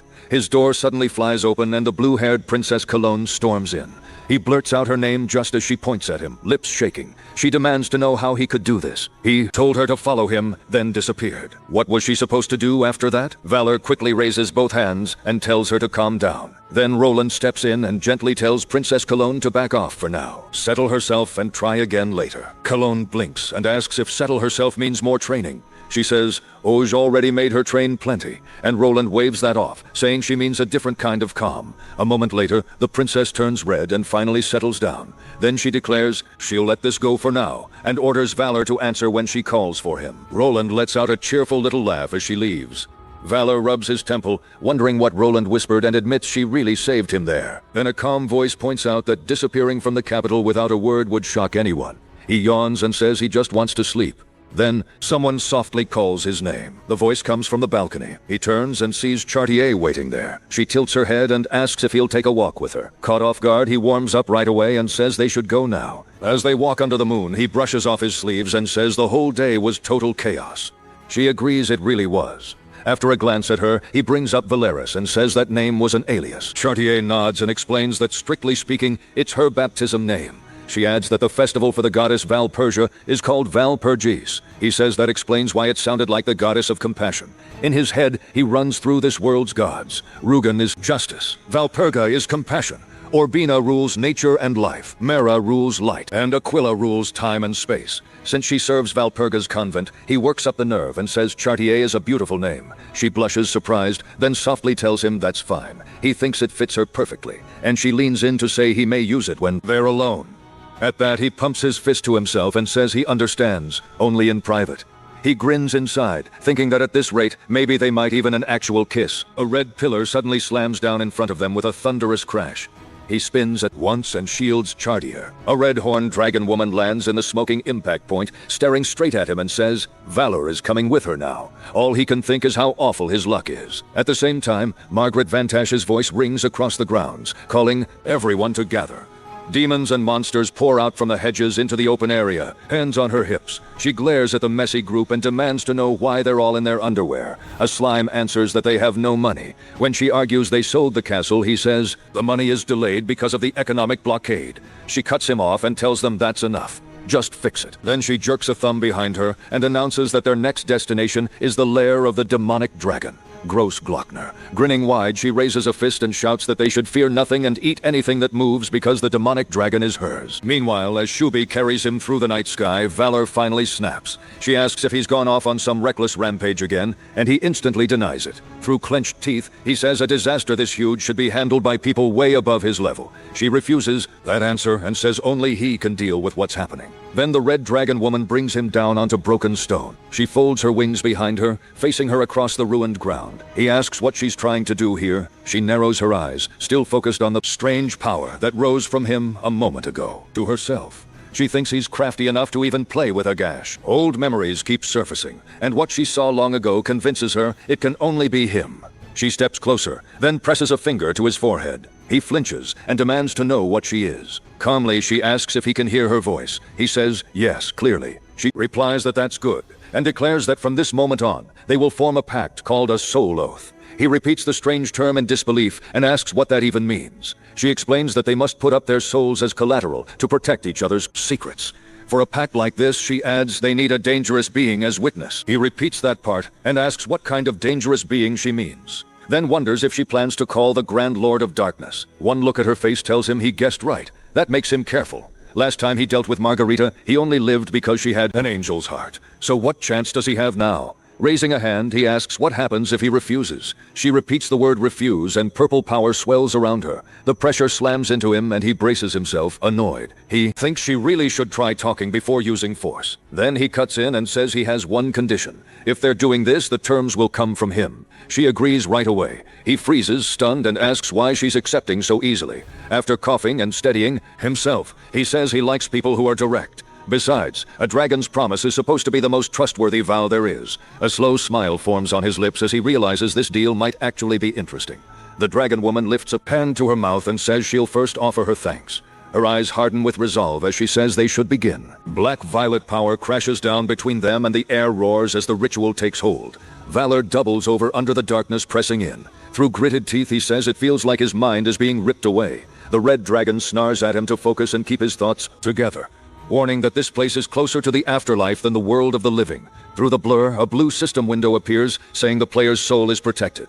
Valor forces his eyes open and says, this is on a whole different level from what happened with Margarita. Then the world around them falls apart into endless black. Valor walks into the void, and every step comes back to him in hollow echoes. He studies the emptiness around him. The dragon's voice cuts through, saying there's nothing here. She calls out Valor as if trying to keep him grounded. He looks at her and asks what's wrong, saying that expression doesn't suit her. She stammers that he suddenly seems different. He brushes that off and says they should stop wasting time and finish the ritual.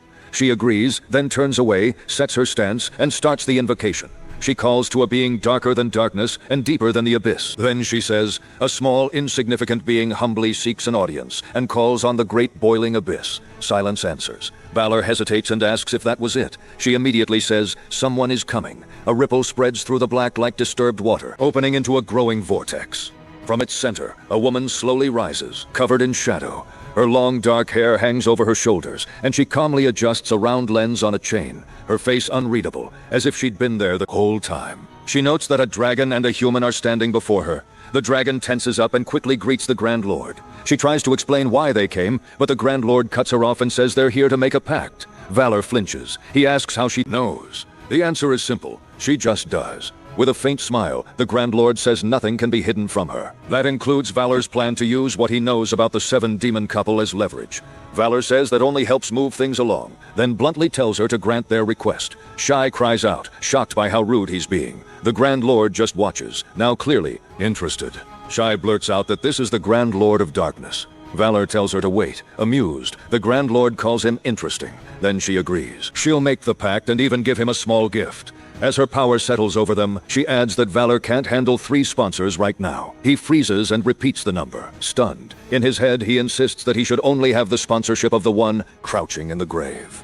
The Grand Lord tells him he really doesn't know yet. Valor snaps, telling her to stop reading his thoughts whenever she wants. She only smiles and says he'll find out soon enough. Then she lifts a finger and points. Light and pressure explode outward. The blast throws both Valor and the dragon back as the void howls. While her presence starts fading, she says they'll meet again, and next time she hopes his vessel will be much bigger. Valor fights against the storm and spits out an angry protest before her last words vanish into the dark. He curses, yelling that they're always like this. Far away, a huge pillar of purple light shoots into the sky. The shaking almost knocks him off balance, and then a system window flashes in front of him. It says his stamina and physical resistance have risen a lot, and his darkness energy has grown by a huge amount. He lets out a slow breath, feeling the change in his body, and says, this must be the result. The Grand Lord's final words keep echoing in his mind. He narrows his eyes and wonders if she meant he's supposed to become stronger. The Red Dragon instantly calls him an idiot. She warns that if the Grand Lord of Darkness has marked him, death may be the smallest of his problems. Before he can answer, green energy tears across the battlefield. Margarita Fontache appears and swings her weapon down. The blow erupts with a thunderous blast, sending rubble and dust flying. Standing in the wreckage, she throws her arms wide, laughs, and announces that she's here for the demonic dragon.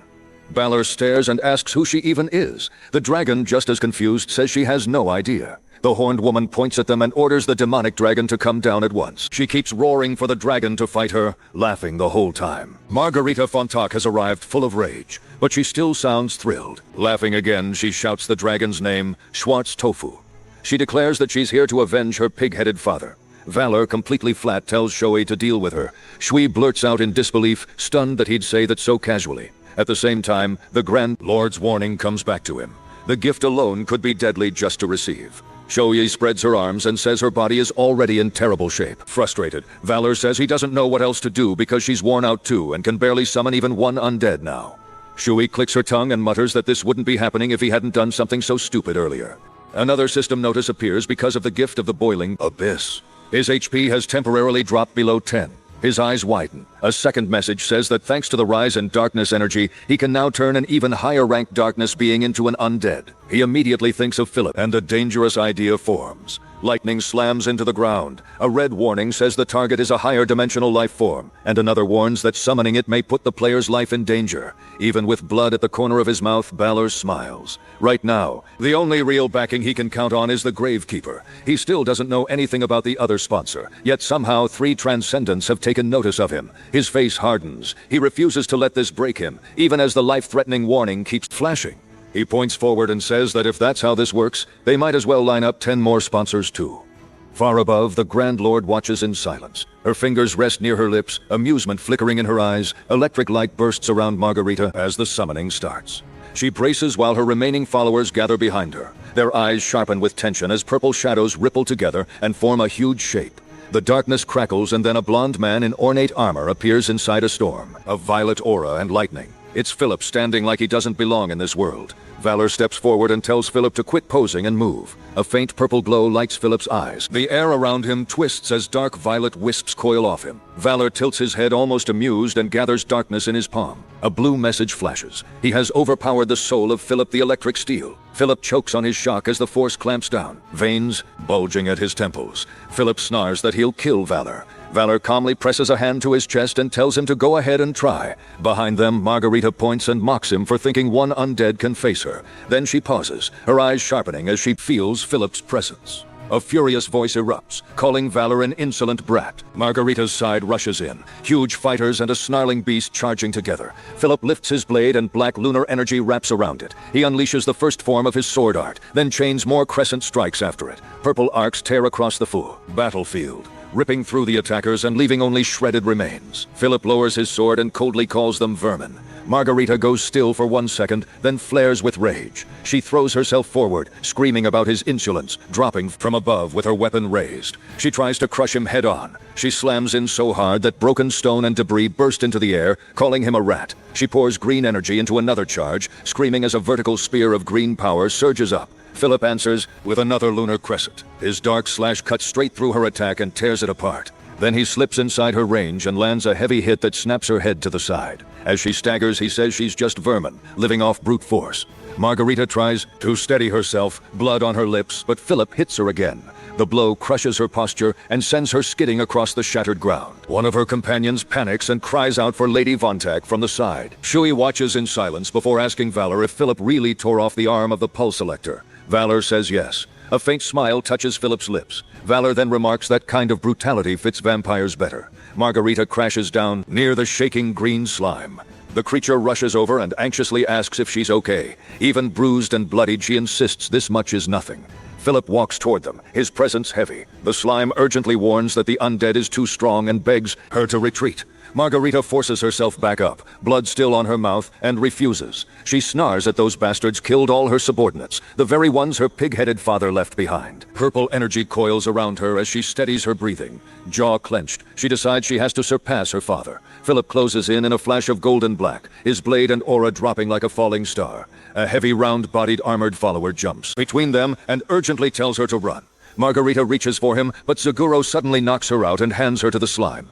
The slime understands at once, carries her away, and tells him to survive and come back. Philip floats forward with a bored look and says the ridiculous creature isn't completely useless. The armored undead braces himself as Philip's shadow falls over him. Just before the killing blow, Valor cuts in and orders them to stop. Arms folded, he calls Philip by name and tells him to spare Zuro. Philip pauses. The armored figure stays crouched, waiting. The killing intent eases as Philip obeys and turns away. Standing beside Valor, Shubi asks why he'd spare someone like that. With a faint smile, Valor says he doesn't kill without a reason. He adds that the one he spared could be useful later. Elsewhere, under a blood-red moon, a blonde woman staggers through the dark while hooded figures close in around her. A system title identifies her as the Protector and Peerless Swordsman Falk. She grips her sword with both hands and rushes forward, cutting down her attackers as steel clashes and blood spills across the ground. Falk swings again, shouting through the strain as she forces a path open, but one attacker slips behind her and drives a weapon into her back. Her body jerks, her eyes going wide as the blade sinks deep. Red alerts flash everywhere in her vision. Then a final system notice appears declaring that Protector Peerless Swordsman Falk has been Zaguro trudges out of the dust. Someone realizes he's still alive. Still standing, he reaches a metal hand toward Margarita to check on her. She smacks it away at once, her face burning with anger. Margarita snaps that if he hadn't stepped in, she could have surpassed her father right then. The green blob nervously calls her lady while she struggles to calm down. Then Ziguro takes off the helmet. Inside the armor is a small purple-haired girl, relieved that her lady made it out alive. The green blob quickly explains that Ziguro wasn't trying to disrespect her. She only acted because she truly wanted to protect her lord. Margarita glares, bruises dark on her cheek, then finally lets it go. She says she'll allow it this one time, and they'd better remember that. So Guru thanks her, and the blob hearily says it's good. The issue is over. Right then, red system errors flood Valor's vision. The message says Guardian Peerless Swordsman Foss has been killed. Valor jerks in shock, calls for Shoei, and demands to know if a Guardian really just died. If she knows anything, he wants answers now. Shoei goes tense and asks if the Guardians are tied to the seal. Valor only stares, confused by the sudden question. Without explaining, Shu grabs him and tells him to come with her. She drags him down a steep, rocky path. They slide through trap after trap, crashing deeper into the underground. While they're still sliding, Valor complains that she could have explained first instead of dragging him off like this. He asks what is going on, but Shubi just keeps pulling him ahead and tells him to hold on a little longer. A moment later, they reach a sealed chamber. Before them is a huge locked gate. Chains wrap all over it and green fumes leak from the cracks. Shui reminds him she once mentioned something connected to the world's survival. This is what she meant. She says it plainly. If this seal breaks, the world ends at once. Then she says she's going to open it. Alarmed, Valor asks if something even worse could really be locked behind it. The chains begin to shake and shift with a loud metallic grind. Green poison gas bursts out. Valor stumbles back, coughing, and asks what kind of poison this is. A system message says the player's soul is protected. Through the gas, he catches sight of what's inside and reacts like he knows it. Another heavy clang echoes as the seal moves again. Shubi glances back and asks if he understands now. She explains that what's sealed here is a piece of a body. It belongs to the Grand Lord of Darkness, Thrashing Death. She adds that the seal has been weakening for the last 6 months. Valor repeats the time in disbelief. It matches far too well with when Philip died. He remembers the warning about going against the world's will and making the game harder and realizes that message must have been about this. Shubi goes on saying, the Guardian's death weakened the seal even more, so someone must be moving behind the scenes. And she asks how he managed to turn a Guardian into an undead servant. Valor freezes, unsure how to answer without admitting he killed Philip himself, so he lies. He says Philip was already dead when he found him, killed by those strange beings, and that he only recovered the body. Shubi watches him for a moment, then says she understands. Since he's recognized by the Abyss, she'll trust what he says. Valor looks away. No matter what she says, they have to stop this. In her mind flashes the image of a many-eyed horror. If Thrashing Death fully revives here, the world is truly finished. Her cold, half-lidded gaze doesn't waver. She means it literally. The world will end. Balor crosses his arms and says he gets what she's saying. To him, it's simple. They need to keep this thing sealed. The fragment belongs to Thrashing Death. Dark forces are trying to break the seal, and the Guardians were protecting it. As he talks, Valor says he's starting to see the larger structure of the game. He looks at his own hand like he's weighing fate itself, and wonders if this is the game's real ending route. After a short silence, he decides to accept it for now, just in case he'll leave Philip there, and Shui must not destroy him because he may be useful later. She gives a short thanks. Valor adds that she probably doesn't care, but she's only just become a knight, and taking all this on alone is too much. Shui smirks and tells him to relax. She already has a trump card ready. Later, she brings him back to Walpurgis's villa and Landshot and drops him near the estate. She tells him he's on his own from here. Valor casually says he understands. Before she leaves, he stops her and asks if she forgot something. With a teasing grin, he reminds her of what she once said about adjusting herself to him. Shori freezes, clearly flustered. She blurts out that she's leaving, shoots into the sky, and gives a quick wave before disappearing. Left alone, Valor smirks and says that from now on, all of Shub's Florence are his. Then he notices someone nearby. While Paris's uncle is by the wall, hanging up notices, Valor walks over and sees one of the posters has his face on it marked as a search notice with a reward underneath.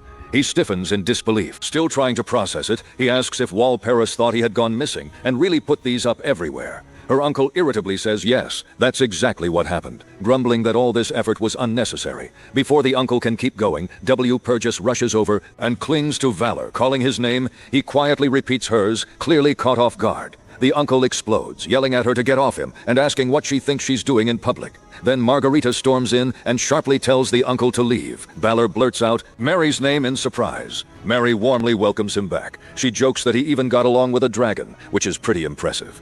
Balor answers with a smug smile, saying he's still closer to Mary. That throws her off, and she awkwardly says he's gotten very smooth with his compliments. Then Valor points out that she's getting a call, sweating a little. Mary insists she doesn't need to answer it. A loud voice suddenly roars across the courtyard, calling Margarita's name. An angry nun charges straight toward them. She demands to know how the High Abuse can stay on top while dodging strict duties and dumping all the work on her subordinates. Mary, shaking with outrage, argues that if that's how she feels, then the nun should become High Abuse instead. The nun cries out that makes no sense, then throws Mary over her shoulder and carries her off, ignoring Mary's protests to put her down. Valor watches the whole thing with a blank look and says, "Things seem pretty peaceful." The uncle repeats that in disbelief. Later, inside Wal Paris's room, she sits across from Valor at a small table and asks if he really needs a territory. He says yes. He explains that he needs to secure his base before the next stage begins, while Purgus says his position is already strong and asks if this is truly needed. Valor answers that he has to build his foundation while the timing is still on his side, like rowing with the current. He thinks back to the factions Shui mentioned, especially the followers of Thrashing Death, where every member is at least a high-ranking demon king. To face that, he needs an organization that won't fall behind. While Purgus lowers her eyes and sighs, ashamed she couldn't see all his plans. Then she says she understands. Still, she reminds him that the bitter domain he received is in terrible shape. Balor thinks about how Mary already turned it into a total wasteland, while Purgus explains that her uncle put a bounty on the family head's corpse, and that set off a massive search. Then a call signal interrupts them. While Purgus says it sounds urgent and tells Valor to take it, he thanks her and answers. A dark-haired retainer reports in. They found the Lieb's child Valor asked for, but they're still chasing a certain count. Valor praises him, calling him Fenheim, and tells him to keep searching. The retainer agrees, then asks him to wait a moment. Next, a huge, muscular man loudly greets Valor, saying he's been living like a wild chief. Valor greets Lee's child and asks if he's been well. He says he has. He explains that ever since Weitenbeer became a free city, skilled people have been gathering there. He's been busy recruiting allies, and things got much better after the Narhem War. Valor says he understands. Leb's child complains that even so, too many people are fighting over too little land. Someone nearby tells everyone to calm down and seriously asks where all these people are supposed to live. Another townsman says lines of people are already forming beyond the Rhine. That alone is enough to give him chills. Someone else says a tax-free free city sounds nice, but maybe having nobles would be better because nobles would station troops to protect their own lands. Another person asks what they're supposed to do and suggests leaving. Someone else says they should just watch the situation for now. Valor asks if Vape is peaceful at the moment. Leap's child says not really. He explains that Pessimit's orc army has spread along the Rhine and is starving them out, blocking every exit so no one can leave. He adds that this kind of tactic doesn't feel like orcs at all. Valor notes that after their crushing defeat and the fall of Valor, says the orcs must have changed leaders after Callian died. Callian was a real soldier. The new one, though, is the kind of bastard who would starve people out. That catches Valpurus's attention. She softly calls his name and asks if he's okay. He says he is, and she notices he actually looks pleased. A sharp grin spreads across his face, full of dark excitement. In a hall packed with nobles, an orc lord lifts his glass. A title names him as the Orc Army's Commander-in-Chief, Gugashrak. One noble says he expected Gugashrak to take over after Kellian died. Gugashrak brushes off the praise. Then the noble brings up a rumor that Gugashrak used the tolls from the free city to support young orcs. Gugashrak says those children are the future of the orc race, and that thought makes him proud. His followers heap praise on him, saying this is exactly what they expect from him, and that his love for his people is clear. The mood shatters when a soldier rushes in, yelling for the general. He reports that posters have been spread through every village beyond the Rhine. Gagashra demands to know what the fuss is about and grabs one of the posters. The moment he reads it, his face twists with rage. He rips the paper to pieces. He bellows for someone to find out what's happening across the river right away, and a subordinate jumps to obey. Next, the story moves to the free city of Kuttenberg, where a crowd fills the streets. A hooded speaker says the people have probably already heard troubling rumors. He claims demons are waiting beyond the Rhine, ready to threaten their safety. Then he tells the crowd to look at who stands among them, and accuses some people of working with demons and throwing away the city's safety. He says those same people now lead the city council and asks how that could make any sense. The crowd explodes. People shout that the traitors should die. The hooded figure declares that now is the time to become one. If they want to survive, he says they must drive the greedy orcs back across the Rhine. He calls for unity and the crowd roars in agreement. Orcs inside the city try to force their way through and stop the speech. They shout that this is madness and can't believe humans are falling for such lies. One of them argues that they only followed the law of strength and rages over the fake posters. Swearing Commander-in-Chief Gugos will never forgive this insult. But the people are already blinded by anger. They rush the orcs, and the street erupts into violence. Papers fly, bodies slam together, and screams fill the chaos. Watching it all with a faint smile, the man removes his cloak. It's Valor. The poster is revealed in the name of Gugashrak, commander appointed by Lord Pessimeth. It declares that all humans now belong to the orcs. It says the orcs will loot, destroy, kill the weak, and use humanity as a stepping stone. The scene cuts to a formal hall where someone offers condolences for the Wittenbera tragedy. He condemns the ignorant people of Wittenbera for attacking 2 honorable orc warriors and says they should be ashamed. Prince Elector Saxon stands before the assembly, stern and unshaken.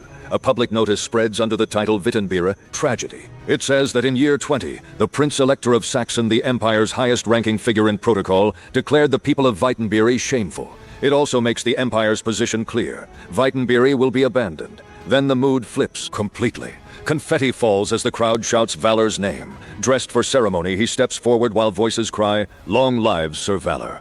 Valpurgis tells him everyone is welcoming him and urges him to say something. He looks out at the crowd and thinks about how he began as a commoner, and now he's standing here. After everything he went through, he has finally reached this place. Even if he used unrest to get here, what matters is that he rose this high. Then he starts addressing the people of Vetemir. Inside, he steals himself. This is where it really starts. Then he thrusts his arm up and shouts for everyone to move forward. The crowd echoes him, chanting the same words back in rhythm. He throws back his head and laughs, and Valpurgis notes that he looks happy. In just 2 days, Valor of Valor took Wittenberg. Later, a feast breaks out. Cups go up and cheers fill the room. As Valor raises his own, he tells everyone to relax. They've all worked hard these past 2 days. Then Lee's child hooks an arm around him from behind and calls for everyone's attention. He complains that Valor is talking way too formally and says their main man has somewhere else to be. Valor panics and asks where, but before he can argue, they drag him off at a run. He's pushed into a quieter room, then freezes when he sees Chartier waiting there. She startles. He gets flustered and he blurts out an apology. Chartier quickly says it's fine and admits she wanted to talk to him. Valor agrees to hear her out. Chartier tells him he's amazing, that he always breaks through problems in ways nobody sees coming. He won't accept that praise. Valor insists he only used whatever he had in the moment. He says it was the same with Philip and the same yesterday too. So, he doesn't think he deserves admiration like that. Chartier tells him to stop putting himself down. She points out that he used Weitenbar's hatred of half-breeds and won the city's heart in one move. And she says only Valor of Valors could have done that. Modesty is a sin now. He needs to admit his own worth. Valor says he thought she'd hate methods like this. Surprised, he calls her Valpurgis, and she smiles like that answer was exactly what she expected from him. His heart starts pounding when she softly says his name. He answers her, gathering her courage. She asks when he'll finally call her by her real name. The question jolts him. He realizes he's been calling her Val Paris this whole time.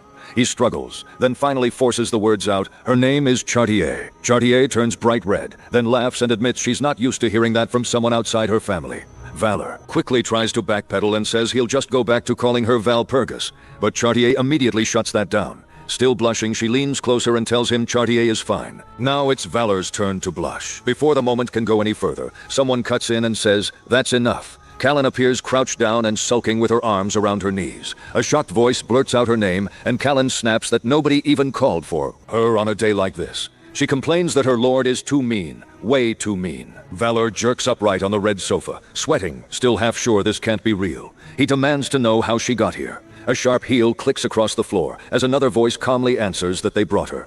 They add that Callion started dressing up at dawn the moment she heard she'd be seeing him. Embarrassed, she flails and yells, asking what they're even talking about, while Valor just stares far away at the Pitsamuth camp. The place is torn apart with bodies scattered everywhere. A horned demon stops dead and stammers that he doesn't understand what's going on. He spins around and runs, shouting to his lord that this is bad, while panic spreads through the others. Peatsmouth's face twists. He roars in shock and demands to know what happened. Storming forward, he screams at a crazy old hag and accuses her of eating all his subordinates. The woman lounges there without a care and lazily says she's sorry, then explains that her kids are still growing. She looks up with a knowing smile, greets him, and calls him her partner. Startled, Valor calls for Roland, and she appears like she was waiting nearby the whole time. With a faint smile, she watches quietly as he approaches. Roland says he already knows Paisamoth has outside backing. Valor replies that Paisamoth alone wouldn't be hard to deal with, but the Grand Lord's involvement changes everything. Hearing that, Roland says a new thought about him just came to mind. She says he's like a comet that suddenly appeared out of nowhere. As she names the people gathering around him, she points out how much power has naturally started collecting at his side. After thinking it over, Valor says he feels like he's slowly becoming Philip's replacement. Roland looks genuinely surprised, clearly impressed that he figured that out on his own. Before that moment can settle, Aquila steps closer and asks if there's anything more he wants. She leans in until her face is close to his. First, she asks if he wants money, then places a hand on his chest and asks if it's power instead. At the same time, Roland appears again among blooming roses and teasingly suggests there may be another answer if it's neither of those. Completely flustered, Valor hurriedly says that's not it at all. He insists he only wanted to talk business. Turning his face away, he tries to hide how embarrassed he is while Roland smiles behind him. A moment later, Margarita asks if what he wanted to discuss was really business. Michaela joins in too, pressing him on what exactly he wanted to talk about. Finally, in frustration, Valor blurts out the truth. He needs support with construction technology. Caught off guard, Roland asks if that simple request is really all he needs right now. Crowded in and held by them, Valor says yes, though it's for another reason too. The scene cuts to a cave where someone suddenly sneezes. Valor jokingly asks if dragons can catch colds, and she shuts that down right away. Elsewhere, Rambus thanks a man for giving him such a thrilling experience. Before they can keep talking, Valor cuts in and says he has something important to ask. Then he drops 3 huge sacks of coins in front of them. Stunned, Rambus asks what all that is and if Valor robbed the Imperial Palace. Valor says the money did not come from the palace. It came from somewhere even more dangerous. Sitting by the pile of gold, Rebus asks if Valor is just giving it away. Valor says no, he wants help recruiting people. That answer lights Rebus up. He proudly says this is exactly his kind of job and tells Valor to leave it to him, while Guju quietly starts planning their next step. Then Piffenheim comes up from behind with news. He says he found General Tilly. According to him, the general is staying in Brightening and something seems off there. Right then, another voice cuts in saying she knows the city's count personally. Valor turns and sees Valpurgis walking over to join them. She explains that the count trades with them and even came to her ceremony. Seeing a perfect chance, Valor says he'll head there right away and tells Piffenheim to come with him. Before leaving, he lets Valpurgis know he's going, which clearly surprises her. After he leaves, she quietly says she thought they might finally get some time together. The scene shifts to a bedroom where a maid watches over Prince Philip as he sleeps. He tosses in bed, sweating and tense, clearly stuck in a bad dream. In that dream, Philip offers gifts to the Emperor and proudly speaks of his own achievements. Then the dream shifts. He watches a dark figure move through a bright hallway, and the next thing he sees is Valor holding Valpurgis.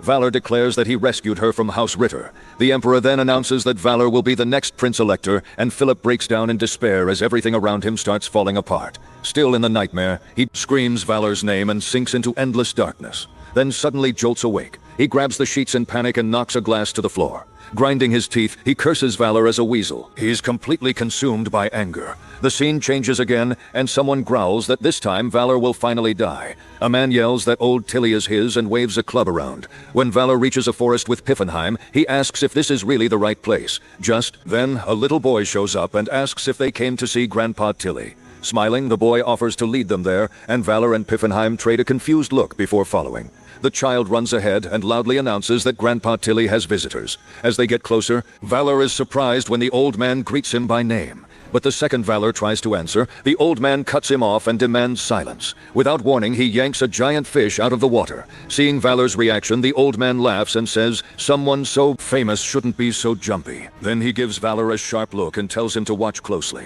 A moment later, he brings the rod down on the huge fish and handles it with amazing skill. As he cleans it in one smooth motion, he happily says, "They've got a side dish for the day." Watching all this, Valor realizes he's standing in front of a true legend. With the boy clinging to him, the old man is finally revealed as Count Johannes von Tilly. Once Valor understands who he is, he can only stare in awe. Watching the Count with his grandson, Valor quietly clenches his fist and decides he will recruit him no matter what. A flashback explains that Tilly was once a legendary commander. For years, Count Johannes von Tilly led armies and won war after war. But later, he started turning down every offer that came his way. Thinking it over, Valor realizes no one really knows why a man like that disappeared from public life. During the meal, Valor tells the boy he looks strong and full of energy. Trying to move into the real topic, he calls the old man General Tilly, but the Count immediately stands up and says he's leaving. Seeing that, Piffenheim says the man clearly has no interest in listening. The boy then asks if they came to flatter his grandpa. just like everyone else. Valor turns to the grandson and asks if he knows anything that could help. The child holds out his hand and says, "Information costs money. Nothing in this world is free." Right then, an annoyed old woman comes in, demanding to know why they came back again. The grandson says the visitors seem decent and asks her to tell them Till's story. She studies the two men with open suspicion, then asks if they can keep a secret. Valor answers at once that they can. After that, she starts telling them what happened. In the flashback, Tilly rides beside a woman near a river, and she tells him her family protected that land for generations. Tilly says that once he retires, he wants to spend the rest of his life there. The woman smiles and says she understands. Looking over the river, Tilly thinks that kind of future would be a beautiful dream, but the memory turns darker. And now Tilly is pouring liquor over a grave. He speaks to the headstone and says he brought the rum his mother used to like. Clenching his fist, he swears to protect that land. The flashback shifts again as a noble and his guards confront Tilly and call him general. With a cold smile, the noble asks how much longer Tilly plans to stay stubborn over the debt. The old woman explains that they told the man to leave because they would never give up the land. But the noble says it makes no difference. To him, it's only a matter of time, and he tells Tilly to cooperate while he's still asking nicely.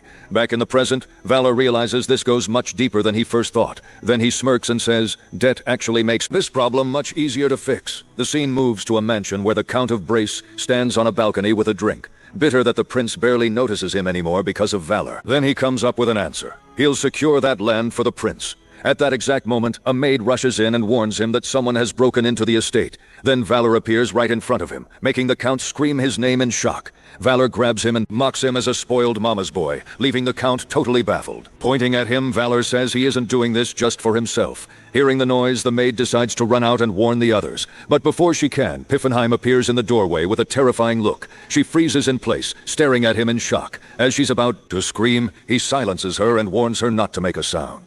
Meanwhile, Valor tells the Count this is a once-in-a-lifetime chance for both of them, then asks Piffenheim to explain their side. While holding the maid back, Piffenheim speaks up. He says the Count and the prince are closely tied. Still trapped in Valor's grip, the Count nervously asks what they plan to do about the land. Valor immediately shouts in his face, asking if they aren't supposed to be good friends. Then he shoves the Count and warns that if a friend messes with Tilly, he'll cut him off without a second thought. Back in the open field, General Tilly looks over and sees them returning. With clear regret, he says he asked them to keep his current situation secret. Still doubtful, he asks if the Count would really give up such valuable land. Valor says yes and makes it clear the Count already agreed. Pressed into it, the Count confirms it. He says he gave up the land in exchange for friendship. Hearing that, the general repeats the word friend with obvious doubt.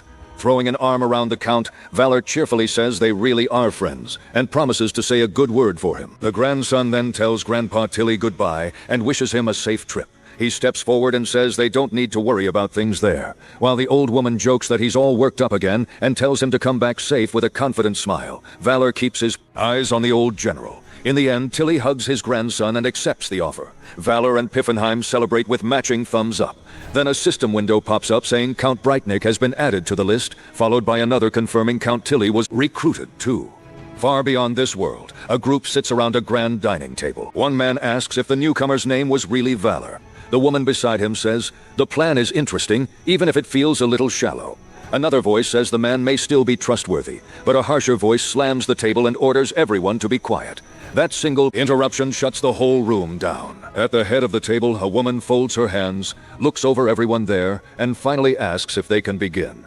She reveals that they are the assembled gods of Rientiatis. Then Aela tells everyone to calm down and says they're only here to talk things through. After that, the man in white offers to start the long discussion. He asks Sovereign Aela if bringing Valor into this was really the right choice. She calmly assures him that everything is going exactly as planned. A strange voice suddenly cuts in, calling the whole situation interesting. Then a crushing presence appears at the far end of the table. Black tentacles slowly rise from a dark portal on the floor. A woman steps out of the shadow. The man in white starts sweating as he stares at her. With a playful smile, she asks why everyone has gone quiet. She says she came out of curiosity, then looks at Aela, who only watches her in silence. As they bring up the newcomer, his image appears on a screen, and the story shifts again. Now we're back with Valor riding through the forest beside General Tilly, who suddenly bursts out laughing. Tilly says, Valor really is an amazing man. He points out that Valor already has land of his own, but Valor says this is only the start. With the general on his side, he wants to move even harder. The army is ready. He adds that they even have someone who handles recruitment, then uses a ring to contact them. The general is left confused.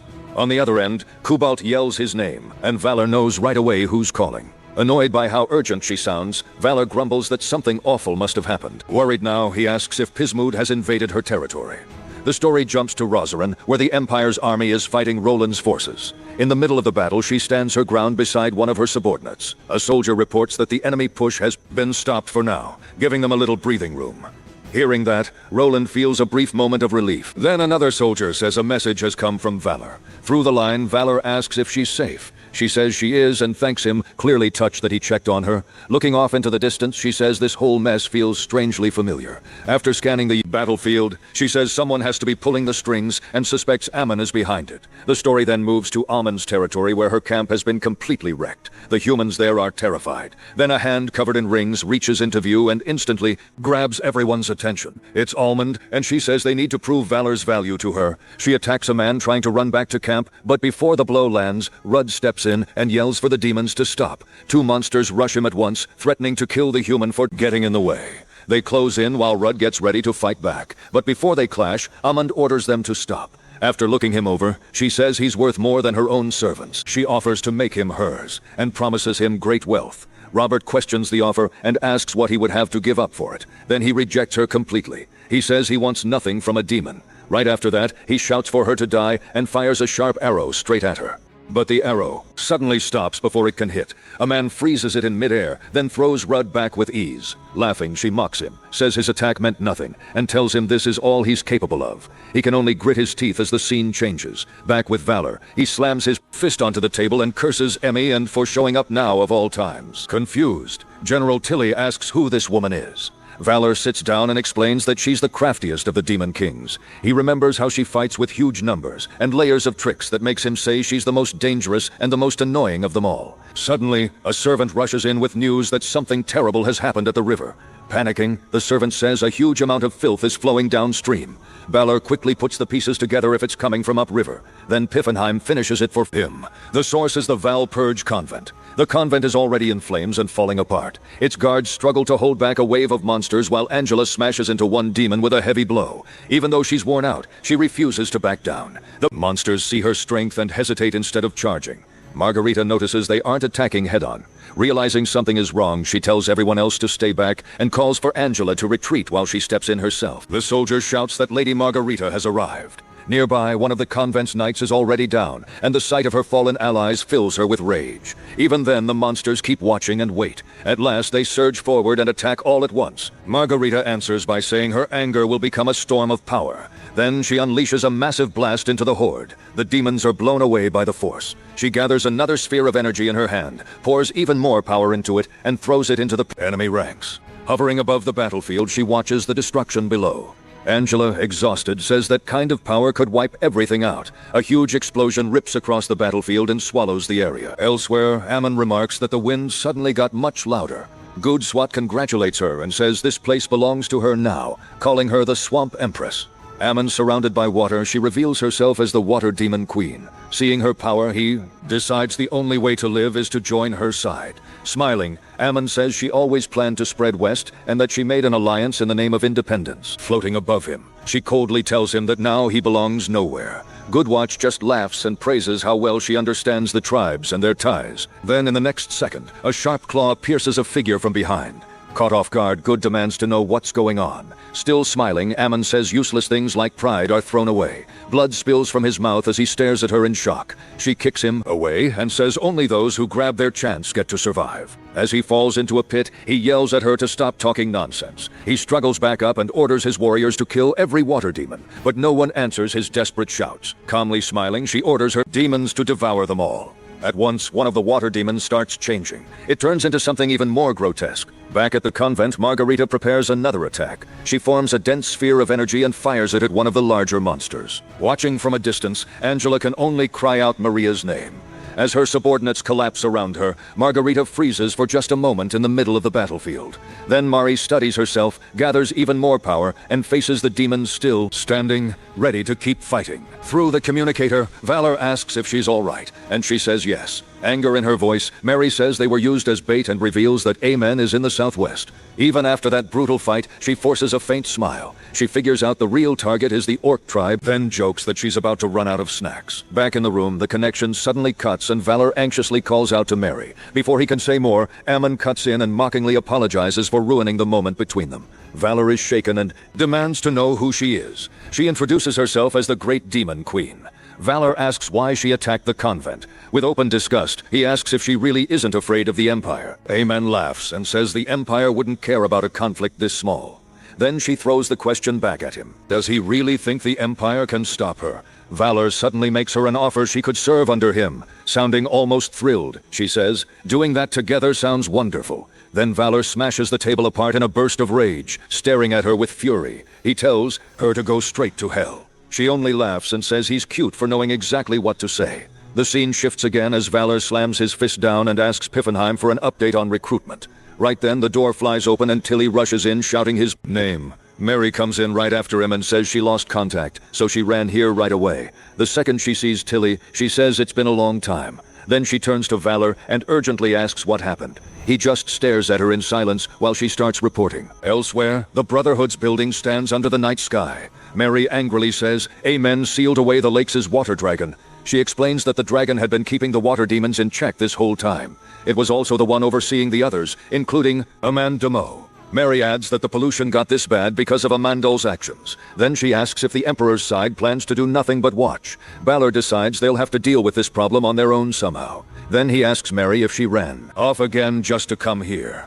At that exact moment, a loud noise pulls everyone's eyes to the door. Angela stands there with a furious glare and a clenched fist. She grabs Mary by the head and angrily orders her to come right now. Later, while talking with Abe, Valerie Rizzo, Valor says the damage there must have been serious. He then asks about the situation on the Prince-Elector's side. From what he hears, he realizes he'll have to handle this mission alone again. After that, Valor and Valorizo sit in silence. Then, their image begins showing through some ancient screen. A moment later, it lights up and reveals who has been watching them the whole time. Aquila, alongside another being. The Great Dark Lord smiles and says, "This is getting interesting." Aquila says he's glad she enjoys it, but reminds her this is still a test. One man snaps at Aquila, saying this is no time to play around. Another argues that if someone like Margarita stepped in, the whole mess would be over. The blonde woman disagrees and says, this time is much more complicated. She explains that Omnia's side is too dangerous to take lightly, especially now that the orcs have joined them. The entity says they need an answer, but warns that meddling always brings consequences. Then she asks Aquila if all of this weren't already part of his plan. She points out that he has guided countless great lords before, and Aquila calmly says that's true. He adds that if the one at the center can't handle a trial like this, then they were never fit for the role. He invites her to stay and watch how their wild card does. Valor lets out a long sigh, clearly worn down by everything going on. Balberger says goodbye and explains that she has to go, and he tells her he'll reach out again later. Soon after, Ribishold shows up and points out how tired Valor looks. Still, he proudly says he recruited 1,000 people in just 1 week.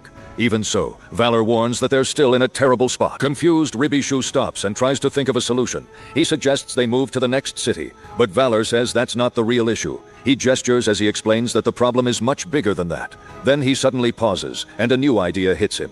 With his energy back, he jumps to his feet and orders Piffenheim to bring General Tilly at once. Ribishal asks if he finally figured something out, and Valor says yes, giving him credit for helping spark the idea. Smirking, he says he finally has the answer and wonders how he missed it until now. In the end, he decides the only way forward is to make the whole game bigger. He says he'll pull many more people into the war. When General Tilly arrives, Valor says he needs advice right away. Then he reveals that he wants to bring Baston into the fight. Till he warns him it won't be easy because the Lord there is a genius. Full of confidence, Valor says he'll get past that with nothing but words. He adds that if things go really bad, he still has 2 other cards to play. Tilly cuts in and says he knows an even better way. The scene shifts to Baston, where Valor arrives and finds someone waiting at the castle gate. The woman greets him politely, then introduces herself. She says her name is D'Artagen and that she serves the castle lord. She asks about his companion, but Valor says the man can be trusted. She studies the hooded figure beside him while Tilly stays quiet and keeps his face hidden.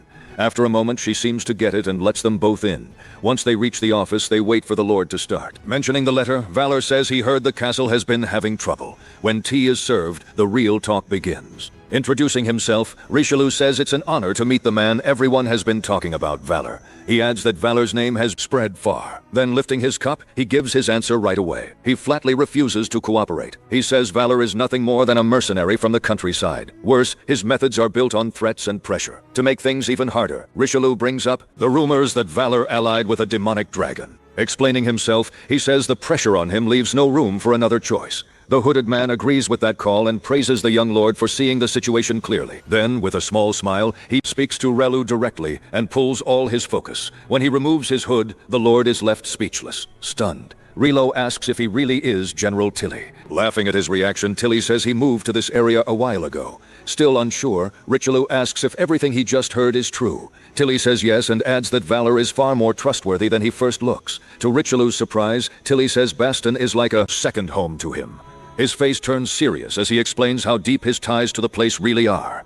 He says he was close friends with the former Lord Antony. Then he asks Richelieu if he knows the real reason Tilly left the battlefield. Confirming the guess, he says there was another reason and notices Richelieu wants to hear it. Tilly explains that the world had started treating him like he was no longer needed. Outraged, Richelieu says that makes no sense for a famous general praised across the continent. And Tilly thanks him for saying that, but Tilly goes on to say that kind of praise only exists because Richelieu thinks well of him. If the Empire had truly welcomed him, it never would have left his parents' graves in that state. Then he explains that when he was trapped in his city with nowhere left to turn, one thing changed everything. He reveals that was when Valor came to find him. Folding his arms, he finishes while looking out the window, then turns back and asks what Richelieu thinks now. Richelieu can only stare in silence, taking in everything he just heard. Shaken, he thinks back to his bond with Lord Antony, his lessons, guidance, and kindness from when Richelieu was just a boy serving the city's lord. Back in the present, he turns to Valor, who has been quietly watching. Then Richelieu asks if he can give beloved Baston back to him. Keeping his face calm, Valor says he can't promise that for sure. D'Artagnan gets angry and snaps at him for joking at a time like this. Richelieu agrees that it isn't that simple, especially since he never even met County. Even so, Valor looks him straight in the eye and says, there is one thing he can promise. Reaching out his hand, he vows to drive out Jacquire and the Prince Elector. After a long silence, the Lord finally makes his choice. With a faint smile, Richelieu admits defeat and agrees to join the war. Shocked, asks if he's really sure. Even Tilly questions her reaction since he clearly didn't expect her to push back that hard. Dr. Kenyon then shouts at the Lord, asking if he really plans to hand over the castle so easily. Using the moment, Richelieu says he has one more request and Valor agrees to hear it. Smiling, Richelieu asks Valor to take Donry with him. Slightly caught off guard, Valor waits for more. Darmsch explodes and yells that there's no way she's going with them. She protests so loudly even the horses outside react. She can't believe the order and refuses to accept it. Trying to calm her, Richelieu explains that her job will be to watch Valor. Valor yawns, says that works for him, and adds that he'll be counting on her. Richelieu explains that Deeper Tanya is his best person for intelligence work. Wearing a disgusted look, she makes it clear she hates the plan. In the end, she agrees, but only for 5 years. Richelieu then asks Valor what he plans to do next. To everyone's surprise, Valor says they'll start deciding that right now. He explains that their alliance matters more than anything else first. No matter what, he plans to turn his enemies against each other and use that to bring down Amundi. Richelieu warns that those two sides hate each other, but Valor says they can use Baston itself as the hostage.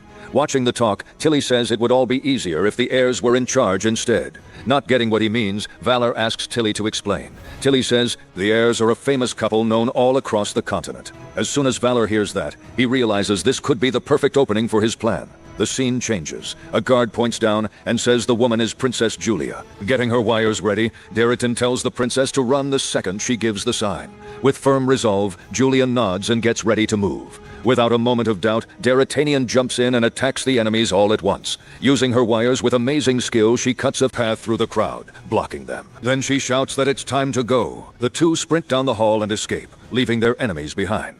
Back in the present, Leon asks if Princess Julia is really still alive. He wonders if she can actually reach them since security around Jagger's castle is tighter than it looks. Taking a drink, Ju tells him not to worry because Dr. Tajin can be trusted. Relu backs that up and says she's more than capable. Leon finally accepts that.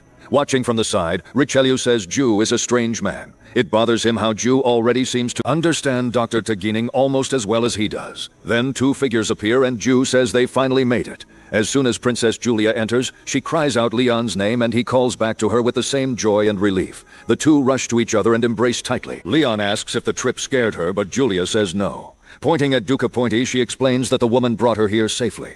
At that point, Ju steps forward and says that now all the players are here. They can begin. Right after that, a signal fires into the sky, making everyone look up.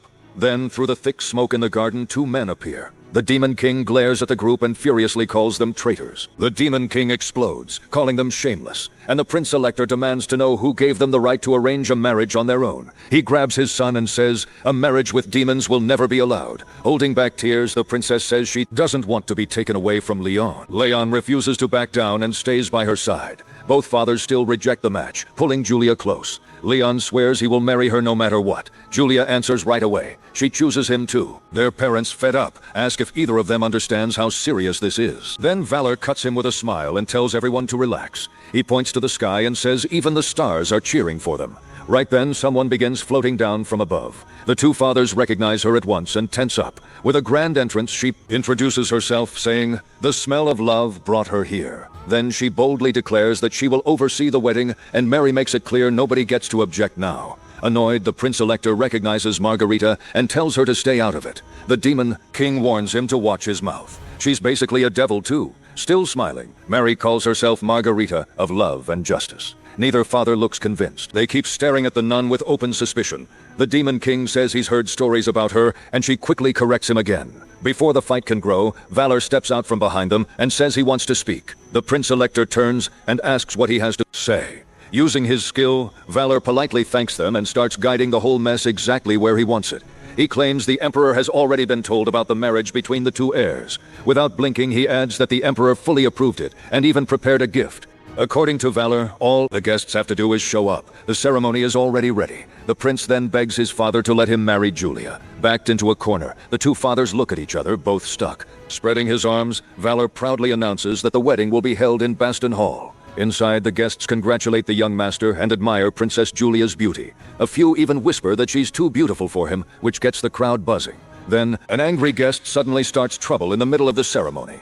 At the same time, Jaker walks up behind Valor, calls him a brat, and says they need to talk alone. In a low voice, he asks if the Emperor's gift story is actually true. The Prince Elector comes over too, grumbling about having such a rude demon here. At the altar, the officiant calls everyone to focus. The sacred ceremony is about to begin. She announces the wedding rite starts now, then asks if the groom will keep loving the bride even after he goes bald. Next, she asks if the bride will keep loving the groom until he falls in battle. At last, she tells them to prove their endless vow with a kiss. They don't hesitate for a second and kiss in front of everyone. Thrilled, the officiant declares that from this day on, the two share one fate.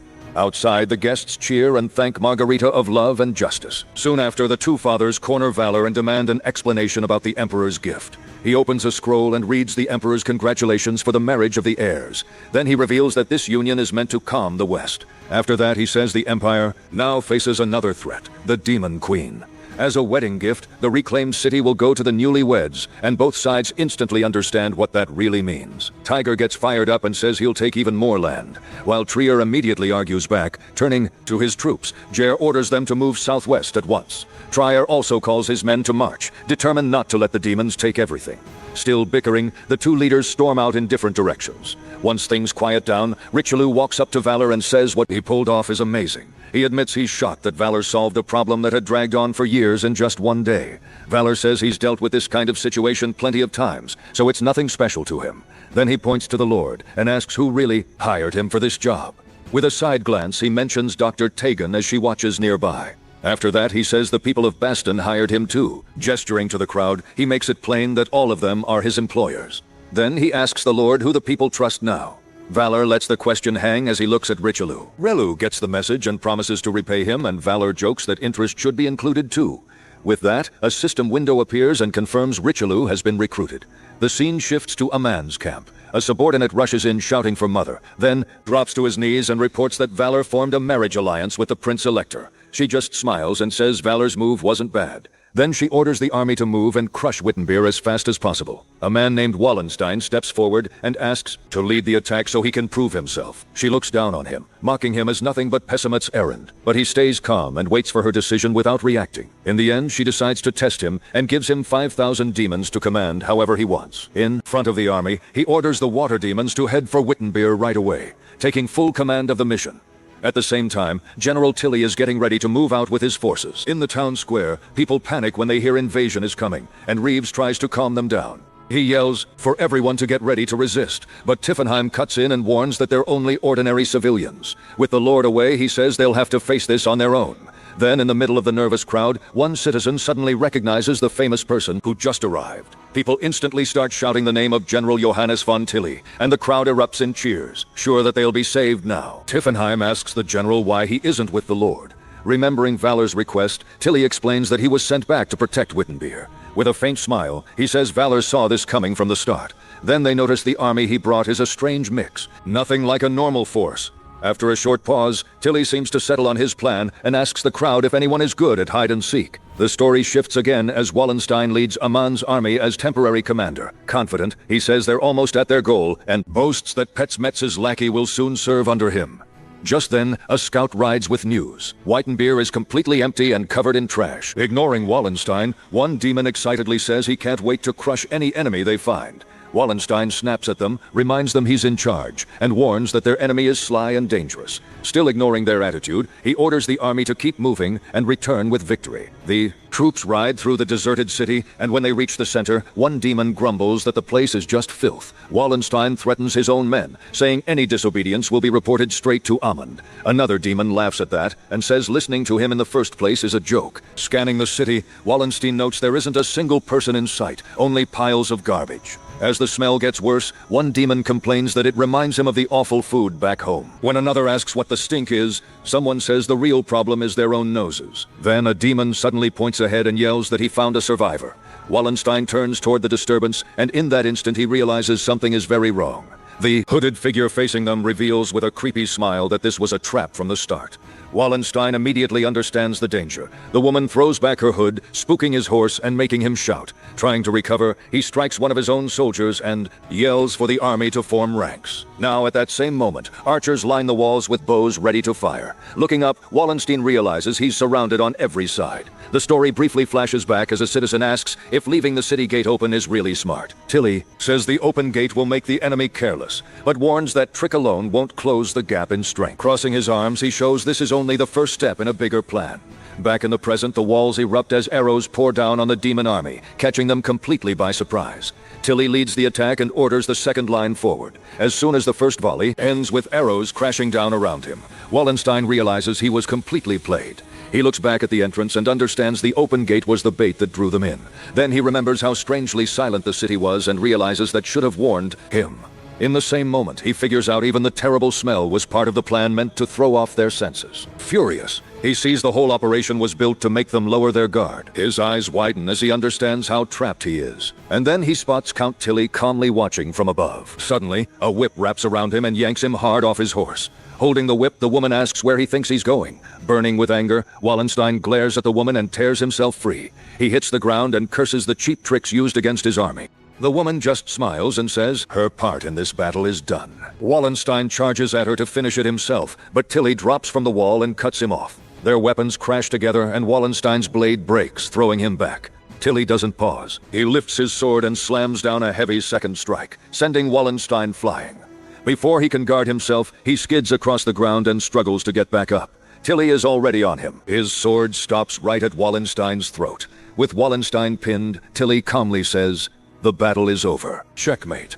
Keeping the blade steady, Tilly says he's heard plenty about Wallenstein and finds it strange that a man like him ended up serving Almond. Flat on the ground, Wallenstein answers with nothing but a hard stare. That silence pulls up his past. He always wanted to climb higher, no matter what it cost. He was born poor, so he started life with almost nothing. Cold and ruthless, he used every trick he could to move up.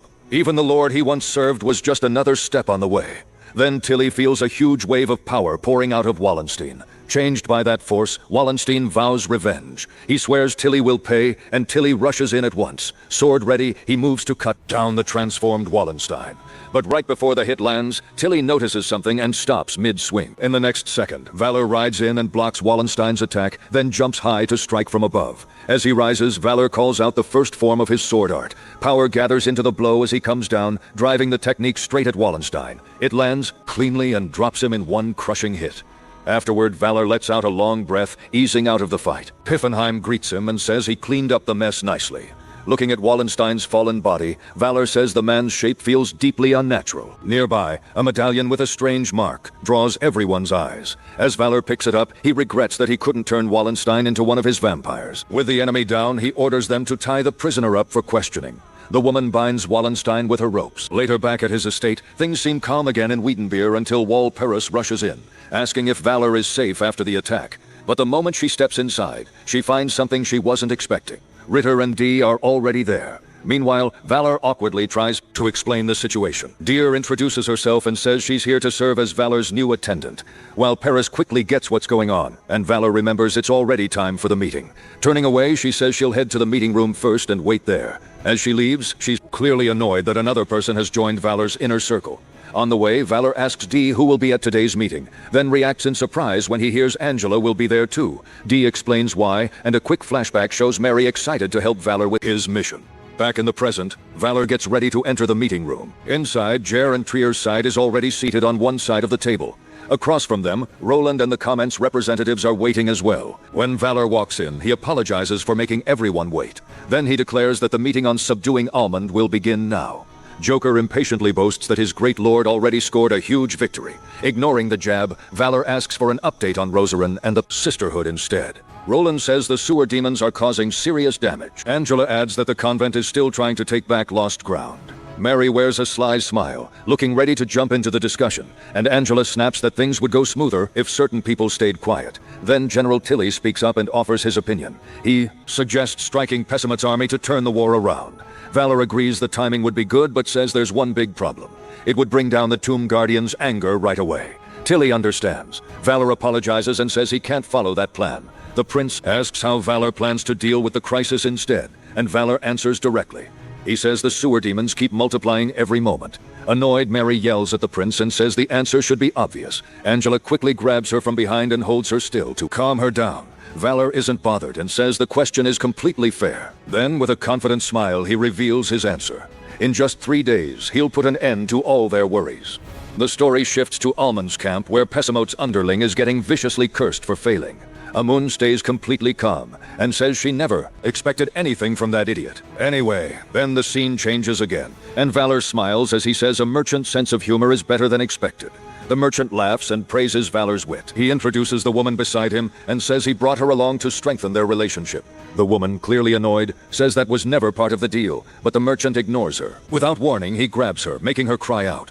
Then Valor shows an item and asks if the artifact in his hand is real. Smirking, the merchant says it's a rare antique. He goes on to say the artifact can stop petrification. The scene shifts again as a secret auction begins with masked guests seated in the hall. Around them, captives sit in cages waiting to be sold. The auctioneer spreads his arms and announces that the bidding is about to start. His first item is a young elf who only recently awakened her mana. Interest spikes right away, and the bids climb fast. At last, one man shouts 150,000 and ends the competition.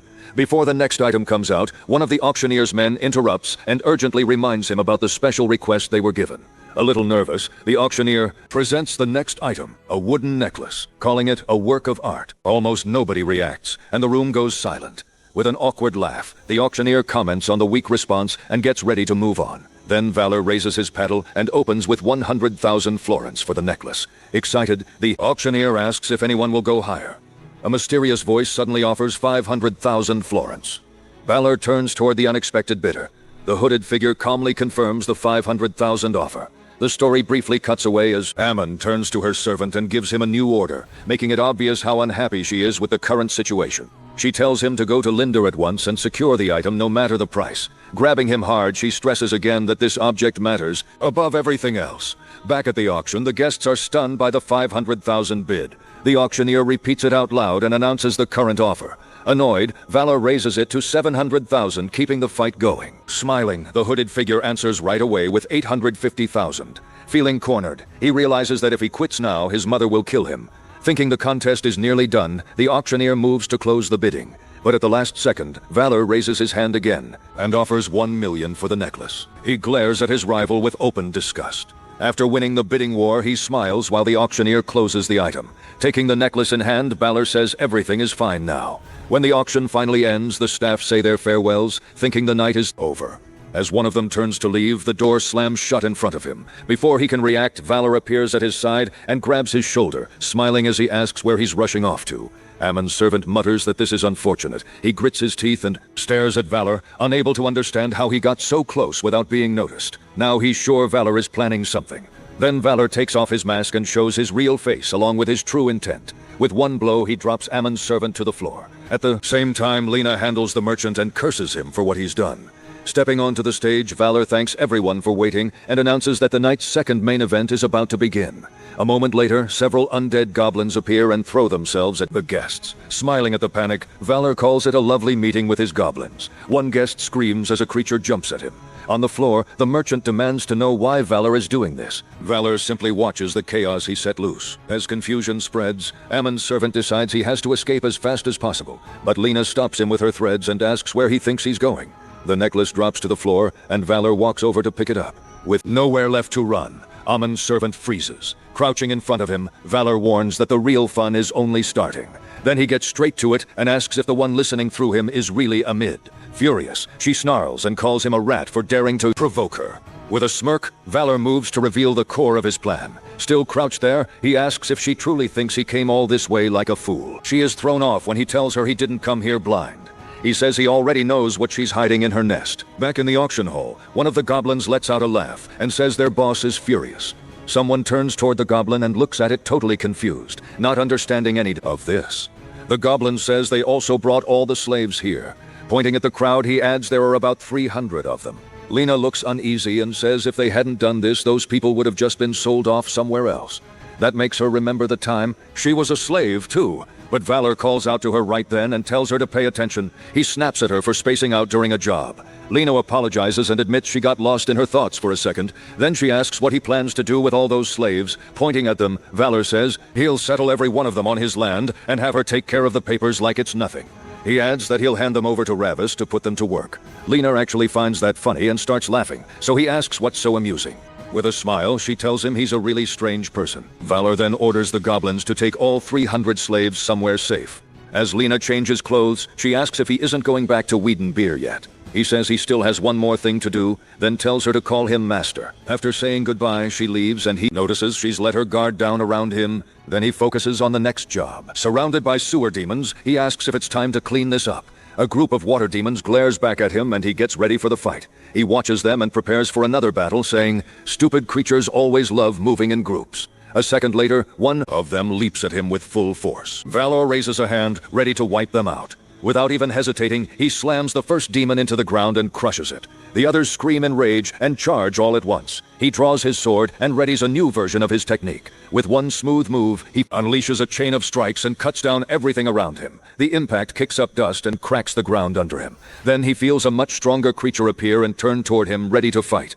It whips its tail at him, but Valor barely dodges it. He dashes in and lands a clean hit, but the creature swings back with several tentacles. After blocking them, Valor wonders if they're seriously looking down on him. Smiling, he says he didn't expect them to send just one giant brute. Not far away, the demon leader watches the fight in silence. Hovering above, the leader warns him not to get too sure of himself. Then it points at him and orders the troops to kill that pathetic human at once. Valor forms a hand sign and calmly gets ready for the next wave. With a smile, he says, "If that's how they want to do this, fine." Several shadow servants appear and jump into the battle. One of them is Piffenheim, one of Valor's most dangerous and loyal followers. A woman appears too, saying she's getting plenty of new toys today. The demon leader sees the newcomers, points at them, and gives the order to attack. Valor's face turns cold as he gives his own command. The second he tells them to finish it, they rush in. The summoned servants crush the sewer demons without slowing down and wipe them out with ease. Seeing that, Valor says the fight got pretty intense for everyone. Then he decides to leave soon because there's still something important he needs to find. Furious, the demon leader yells for the others not to let Valor get away. But before it can finish, the leader is hit from behind and killed. Piffenheim tells Valor to go, saying they'll deal with whatever enemies are left. At last, Valor reaches the crystal cave he had been looking for. Staring at the entrance, he mutters that he gets lost every time because the place moves around at random. He also says that woman's taste is seriously bizarre. After a quick glance to the side, he braces himself and moves on. Ahead of him, inside an egg, is the shape of a huge dragon. Looking closer, he realizes it's the lake's water dragon. He moves fast, knowing he has to act before Amundi gets there. Suddenly, the whole cave starts shaking and pieces begin crashing down around him. He turns and faces the new threat in front of him. Smiling as she steps in, Ayamune enters the cave for the final showdown. She spots him and says she finally found her target.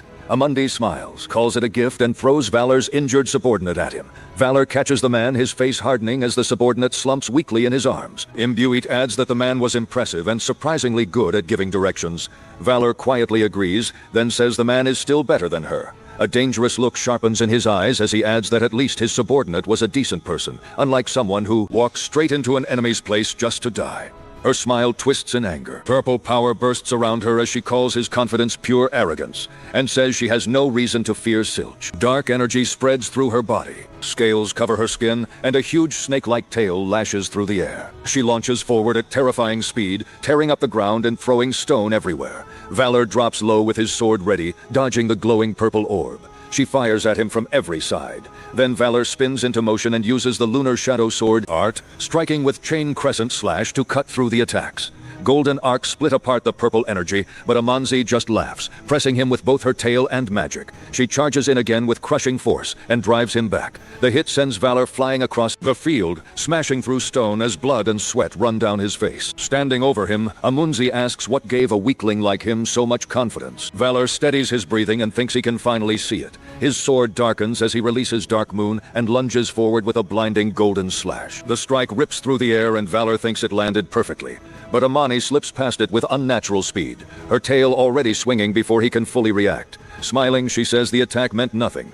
Valor crashes into the shattered stone while she asks if he really thought she came here unprepared. Purple shadows gather around her, turning into vicious shapes and spears of darkness. Calling him a pathetic fool, she sends them all down at him. The shadow blades rain toward him, but right before they hit, everything stops. The darkness around Valor grows deeper and unnatural, and a voice says, "This has been disappointing."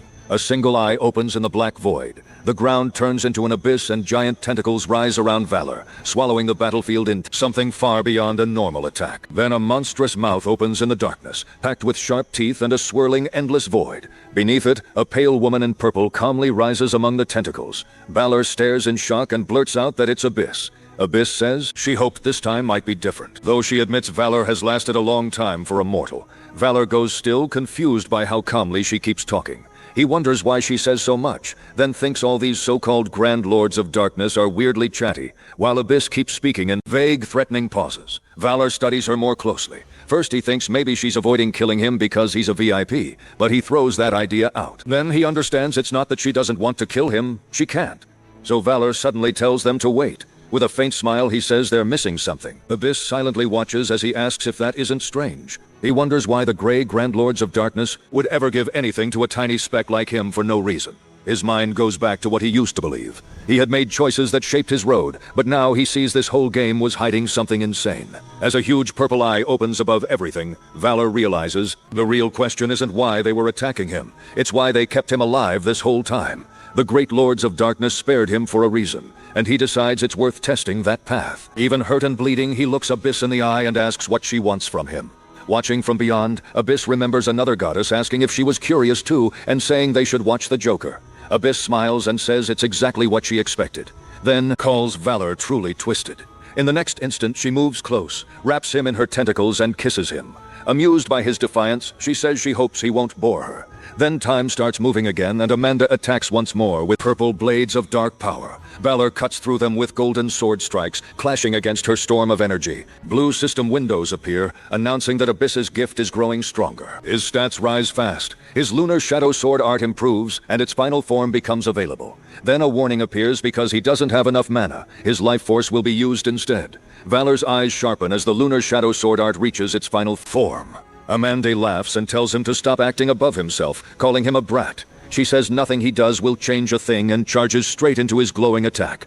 Valor swings with everything he has, unleashing a huge golden slash that crashes into her dark power and tears through the battlefield. Valor survives the clash, but he's left gasping for breath, blood still running down his face. As Amundi vanishes, she laughs wildly and asks if he really thought she'd back off from something like that. Then she says by now her subordinates should have reached Fiddenbear. Valor's face changes at once. He realizes the real danger and curses Amundi under his breath. He knows he has to hurry and contact General Tilly no matter what. Somewhere else, the goddess tells Abyss not to make a scene. Looking down below, she said that woman couldn't do anything. At an inn, the defeated demon girl happily held up a piece of fried chicken and said it was amazing. She asked the innkeeper what it was, and he told her it was called fried chicken. The green slime nervously tried to remind her this wasn't the time to relax. Pessimut and Roland's fight was getting worse. The war was spreading everywhere, and she was taking it way too easy. The horn girl just asked what she was supposed to do about it. Then she shrugged it off. It wasn't her problem. A figure in armor arrived soon after. The green creature greeted Zagoro and asked if anything strange was happening outside.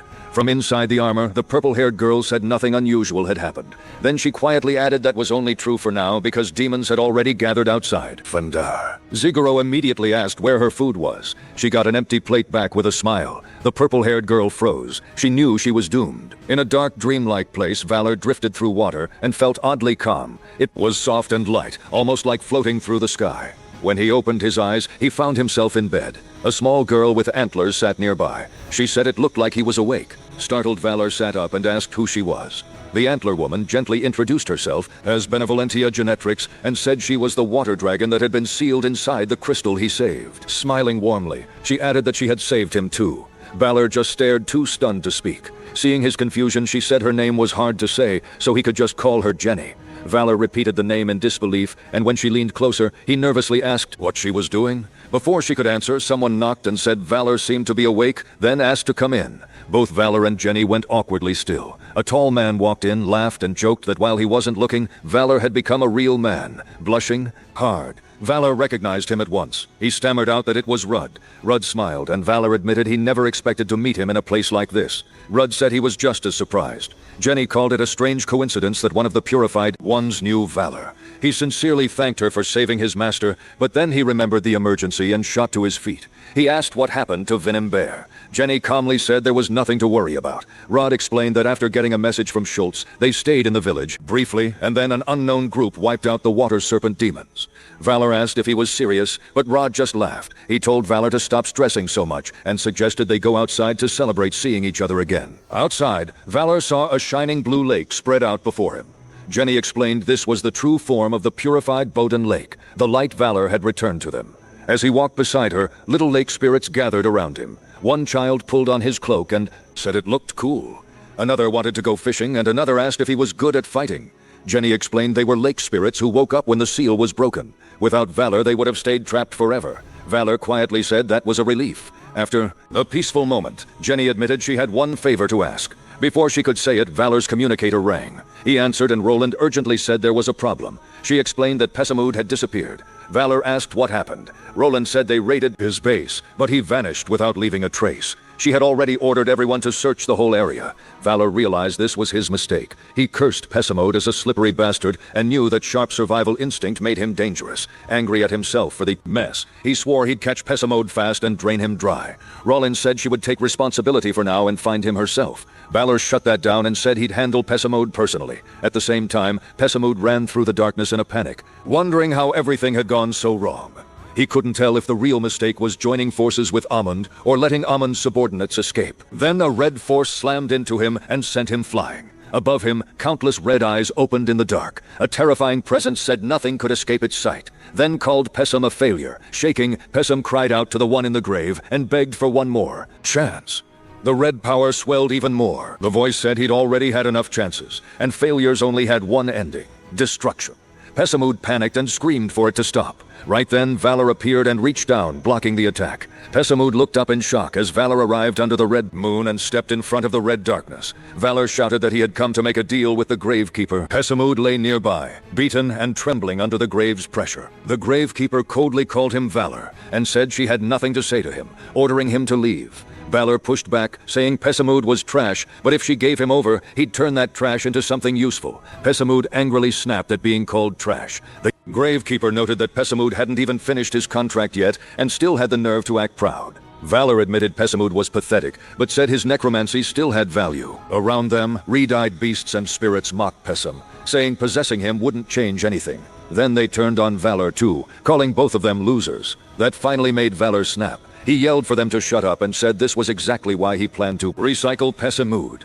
Then he called the Gravekeeper thick-headed and quickly argued that Pessimud might not look useful, but Valor had some influence now. He warned her not to test him if she got in his way. He'd cut off his dealings with the material world too. The Gravekeeper paused and thought it over. Remembering what this mortal had done so far, she decided his request wasn't completely unreasonable. She said she didn't need Pessimud's soul that badly, but warned Valor that everything existed by her grace. Valor cut her off and told her to send him a few more while she was at it. She snapped back and told him to actually listen. Valor asked if she hadn't seen what he'd done, then bluntly said he was worth investing in. The Gravekeeper accepted, but made one condition. No matter what, Valor had to answer her call within 3 months. Valor repeated the deadline in disbelief. He figured it was about time for that one to show up.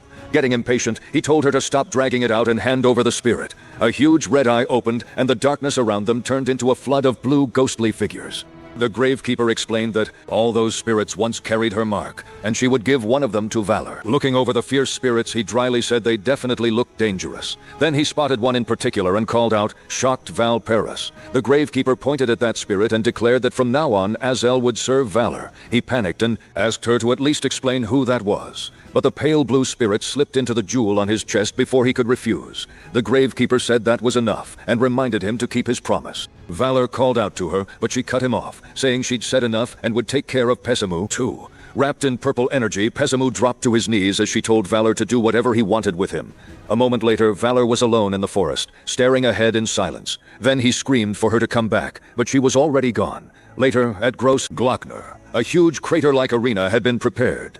A red-haired horned woman stood there with a green attendant, and the second she felt Valor arrive, she warned him not to show his face. Valor appeared anyway with a shameless grin and called out to Shomi, asking if she missed him. Shomi instantly exploded, called him a rotten bastard, and attacked while demanding to know what all this was. Valor calmly replied that the work looked good. He explained he asked Roland to redevelop the place a little. Shomi threatened to bury him there, but Valor just smiled and said that was exactly why she'd spent thousands of years alone. He raised a hand and golden energy gathered around him, blocking a sudden strike. He remarked that the attacker's style still hadn't changed. Looking over, Valor recognized the blonde man crackling with blue lightning. Philip, gripping his glowing sword. Valor said Philip had gotten much stronger. Then he added that Philip should use him to test how much he'd improved. Philip raised his dark blade and warned Valor not to get cocky, calling him an annoying bastard. His eyes glowed purple as he declared he would kill him. Shelby watched tensely while Philip trembled and said he'd go easy on Valor just for today. Valor then said he had someone else to introduce. He turned and called them over. A black-haired wolf-like woman stepped forward with her arms crossed.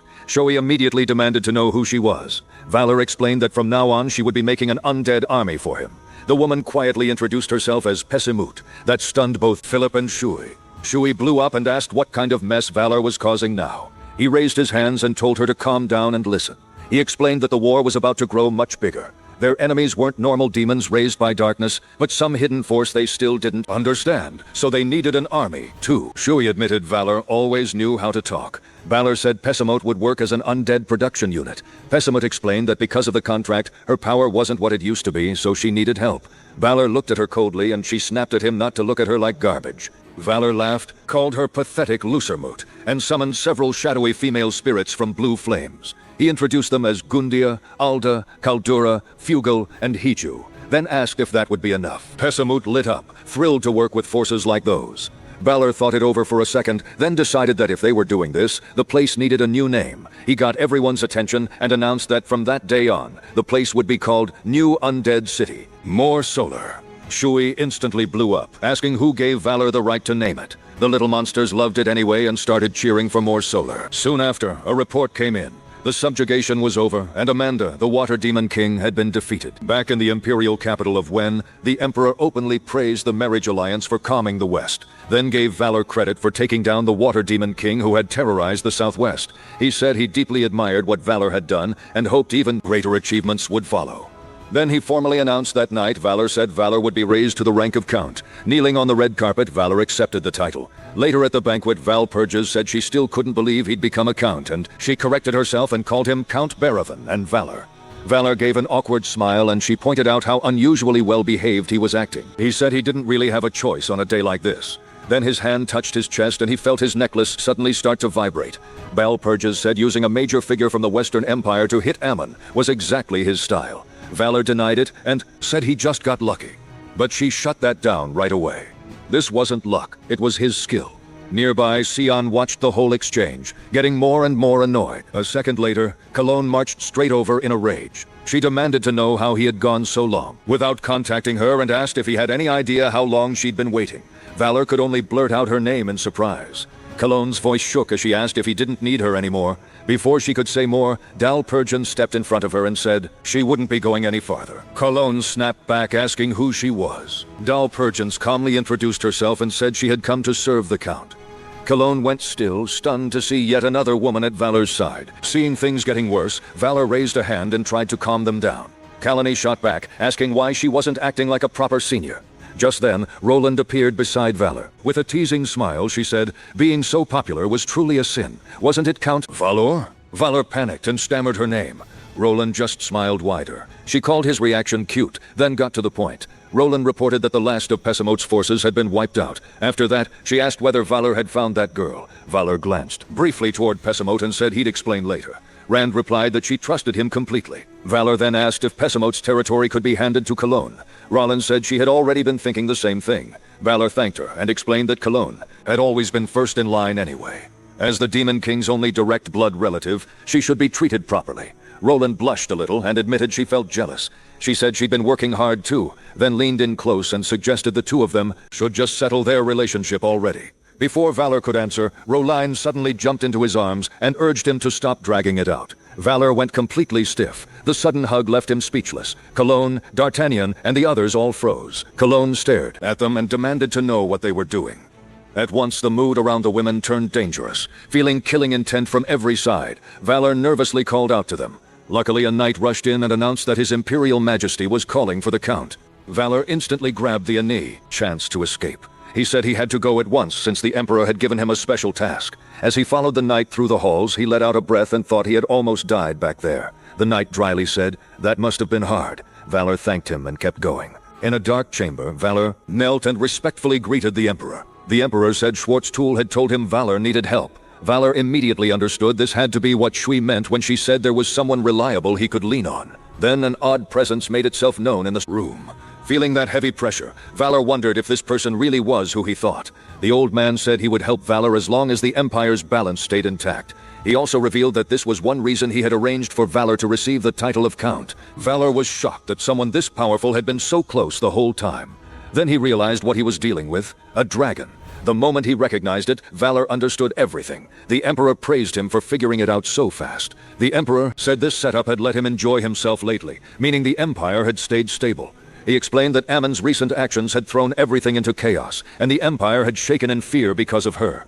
But once that problem disappeared and the heart of the Empire became one again, stability returned. So in his view, that evil had oddly been necessary. Valor thought the logic was a little twisted, but he couldn't deny the Emperor's conclusion made some sense. The Emperor said Valor was smart enough to understand that. Then he revealed he had high hopes for Valor, calling him fairly righteous, and also someone who could bring in a lot of wealth. In the end, he said he would be depending on him from now on. After leaving the room, Valor muttered Shub's name and wondered who exactly she had gone to for help. Completely worn out, he decided to head back, wash up, and finally get some sleep. But before he could go, someone called his name. For a second, Valor's face darkened. Then he saw Valpurgis walking over and asking if he had a moment. His mood instantly lifted, and he quickly said he had plenty of time.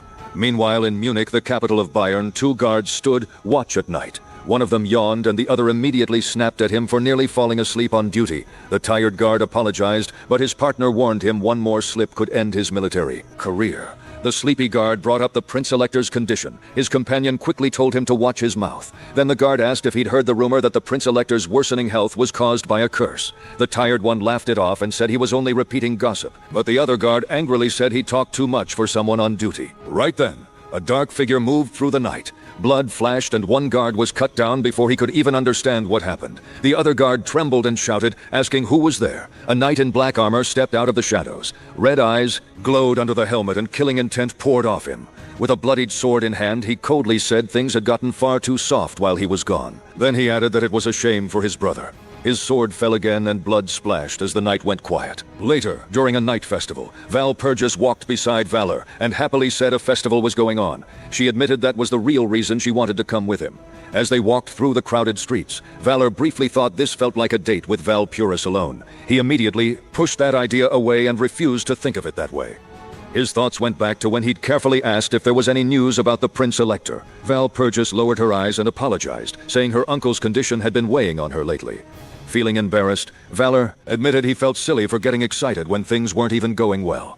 She stayed quiet for a moment. Then she said things weren't hopeless. The Prince Elector hadn't been able to move at all before, but recently he had improved enough to go on walks. Valor said that was good to hear. He knew no one close to the Prince Elector could really relax while he was still away. At the same time, he realized Valpurgis must have made time for this meeting even though she was busy.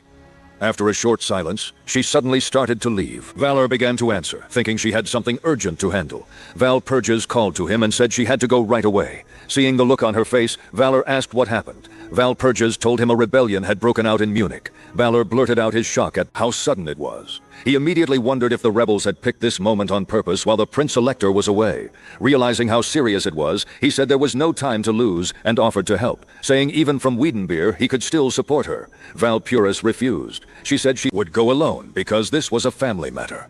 Then revealed that her stepfather had started the rebellion. Valor tried to argue and said that even if there was the smallest way he could help. But before he finished, Valpurgis stepped in and wrapped her arms around him. Valor froze on the spot, holding him tight. She quietly said she'd contact him later. Then she left, disappearing into the crowd. While Valor stood there, unable to move, a purple shadow appeared nearby. Valor recognized Piffenheim at once and ordered him to contact Reba's shouts immediately. He stressed that every second counted. While Valor rapidly gave orders, a dark-haired man watched from the shadows. A faint smile crossed his face as he said Valor was remarkably quick to act. Soon, moth-like creatures filled the air over the festival. The moment Valor got a clear look at the man, he realized it was Prince Electric Saxon. He demanded to know why Saxon had shown up now. Around them, people at the festival stared at the glowing swarm and excitedly said they'd never seen such beautiful magic before, calling it amazing. Sensing danger, Valor told Piffenheim to stay ready. Piffenheim answered at once that he would. Saxon calmly told Valor not to be so wary. He said he had only come because he wanted to know him better. Valor started to apologize, saying he was extremely busy, but Saxon cut him off by bringing up the rebellion in Munich and asking if Valor really didn't want to hear the truth behind it. At once, Valor activated a skill. A system message announced, Empire Agitation. SS grade activated. A red aura burst out and shot straight at Saxon. The dark-haired man wasn't affected at all, and Valor instantly knew his skill had failed against Saxon. Saxon calmly noted that Valor seemed worked up. With people still staring at the strange lights, he suggested they talk somewhere private. Not long after, they reached a quiet path in the forest. Saxon led the way, and Valor followed. Then the man called him by his full name, Valor Stedt. Valor. Saxon went over everything Valor had done, taking Wittenbeer in just 2 days and building ties with some of the Empire's strongest powers. He added that Valor had already beaten 2 top demon kings and called him a truly exceptional man. Then Saxon said his master wanted to meet Valor in person. Valor answered that if he meant the Emperor they'd already met, Saxon echoed the word Emperor, like the idea was ridiculous. In the next moment, a huge swarm of fluttering moths circled Valor. Saxon said it was absurd to compare his master to someone that low. That was when Valor started to understand what this really meant. Before he could finish the thought, a giant moth dropped down in front of him. A title appeared, Unranked Demon King Kreese. Kreese said Valor had insulted his master, the Ineffable Darkness. Valordunk's eyes sharpened. He remembered the order of the Grand Lords of Darkness, names like the Ineffable Darkness, the one crouching in the grave and thrashing death. Above them all stood the title of the strongest Dark Lord. Then Kreese made an offer. Serve the Ineffable Darkness and endless glory would be his. He even promised something more valuable than that. Kreese said he would reveal the secret of the Byron bloodline. He asked if Valor wasn't curious about the secret tied to the one they both cared about. Valor gave a faint smile and admitted it did sound a little interesting. Right away, Kreese told him to cut ties with the Gravekeeper and swear himself to the Ineffable Darkness.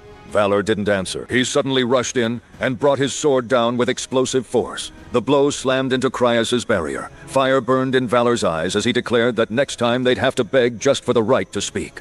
Krease's eye flashed red. The massive moth struck, back at once, diving at Valor with terrifying speed. Valor twisted away, but the hit still blasted him backward through the air. As soon as he steadied himself, he raised a hand and called for the noblekin of the blood to rise. Dark power burst around him, but Krease still held the advantage. Its huge wings spread over the sky as moths poured into the fight. Kryze calmly said resisting was useless because this space had been cut off from the outside world. Only the two of them were trapped inside it. Valor gritted his teeth. He knew he wasn't strong enough to win alone. Kez gathered overwhelming power and launched another crushing attack straight at him. Just then, Valor felt something strange. His eyes widened as the necklace on his chest burst with bright golden light. A shining blue and gold barrier formed in front of him, and a blonde young woman appeared from the light. She stepped in front of Valor and completely blocked the attack. Looking back at him over her shoulder, she told him he couldn't fall here. Even now, she was smiling brightly.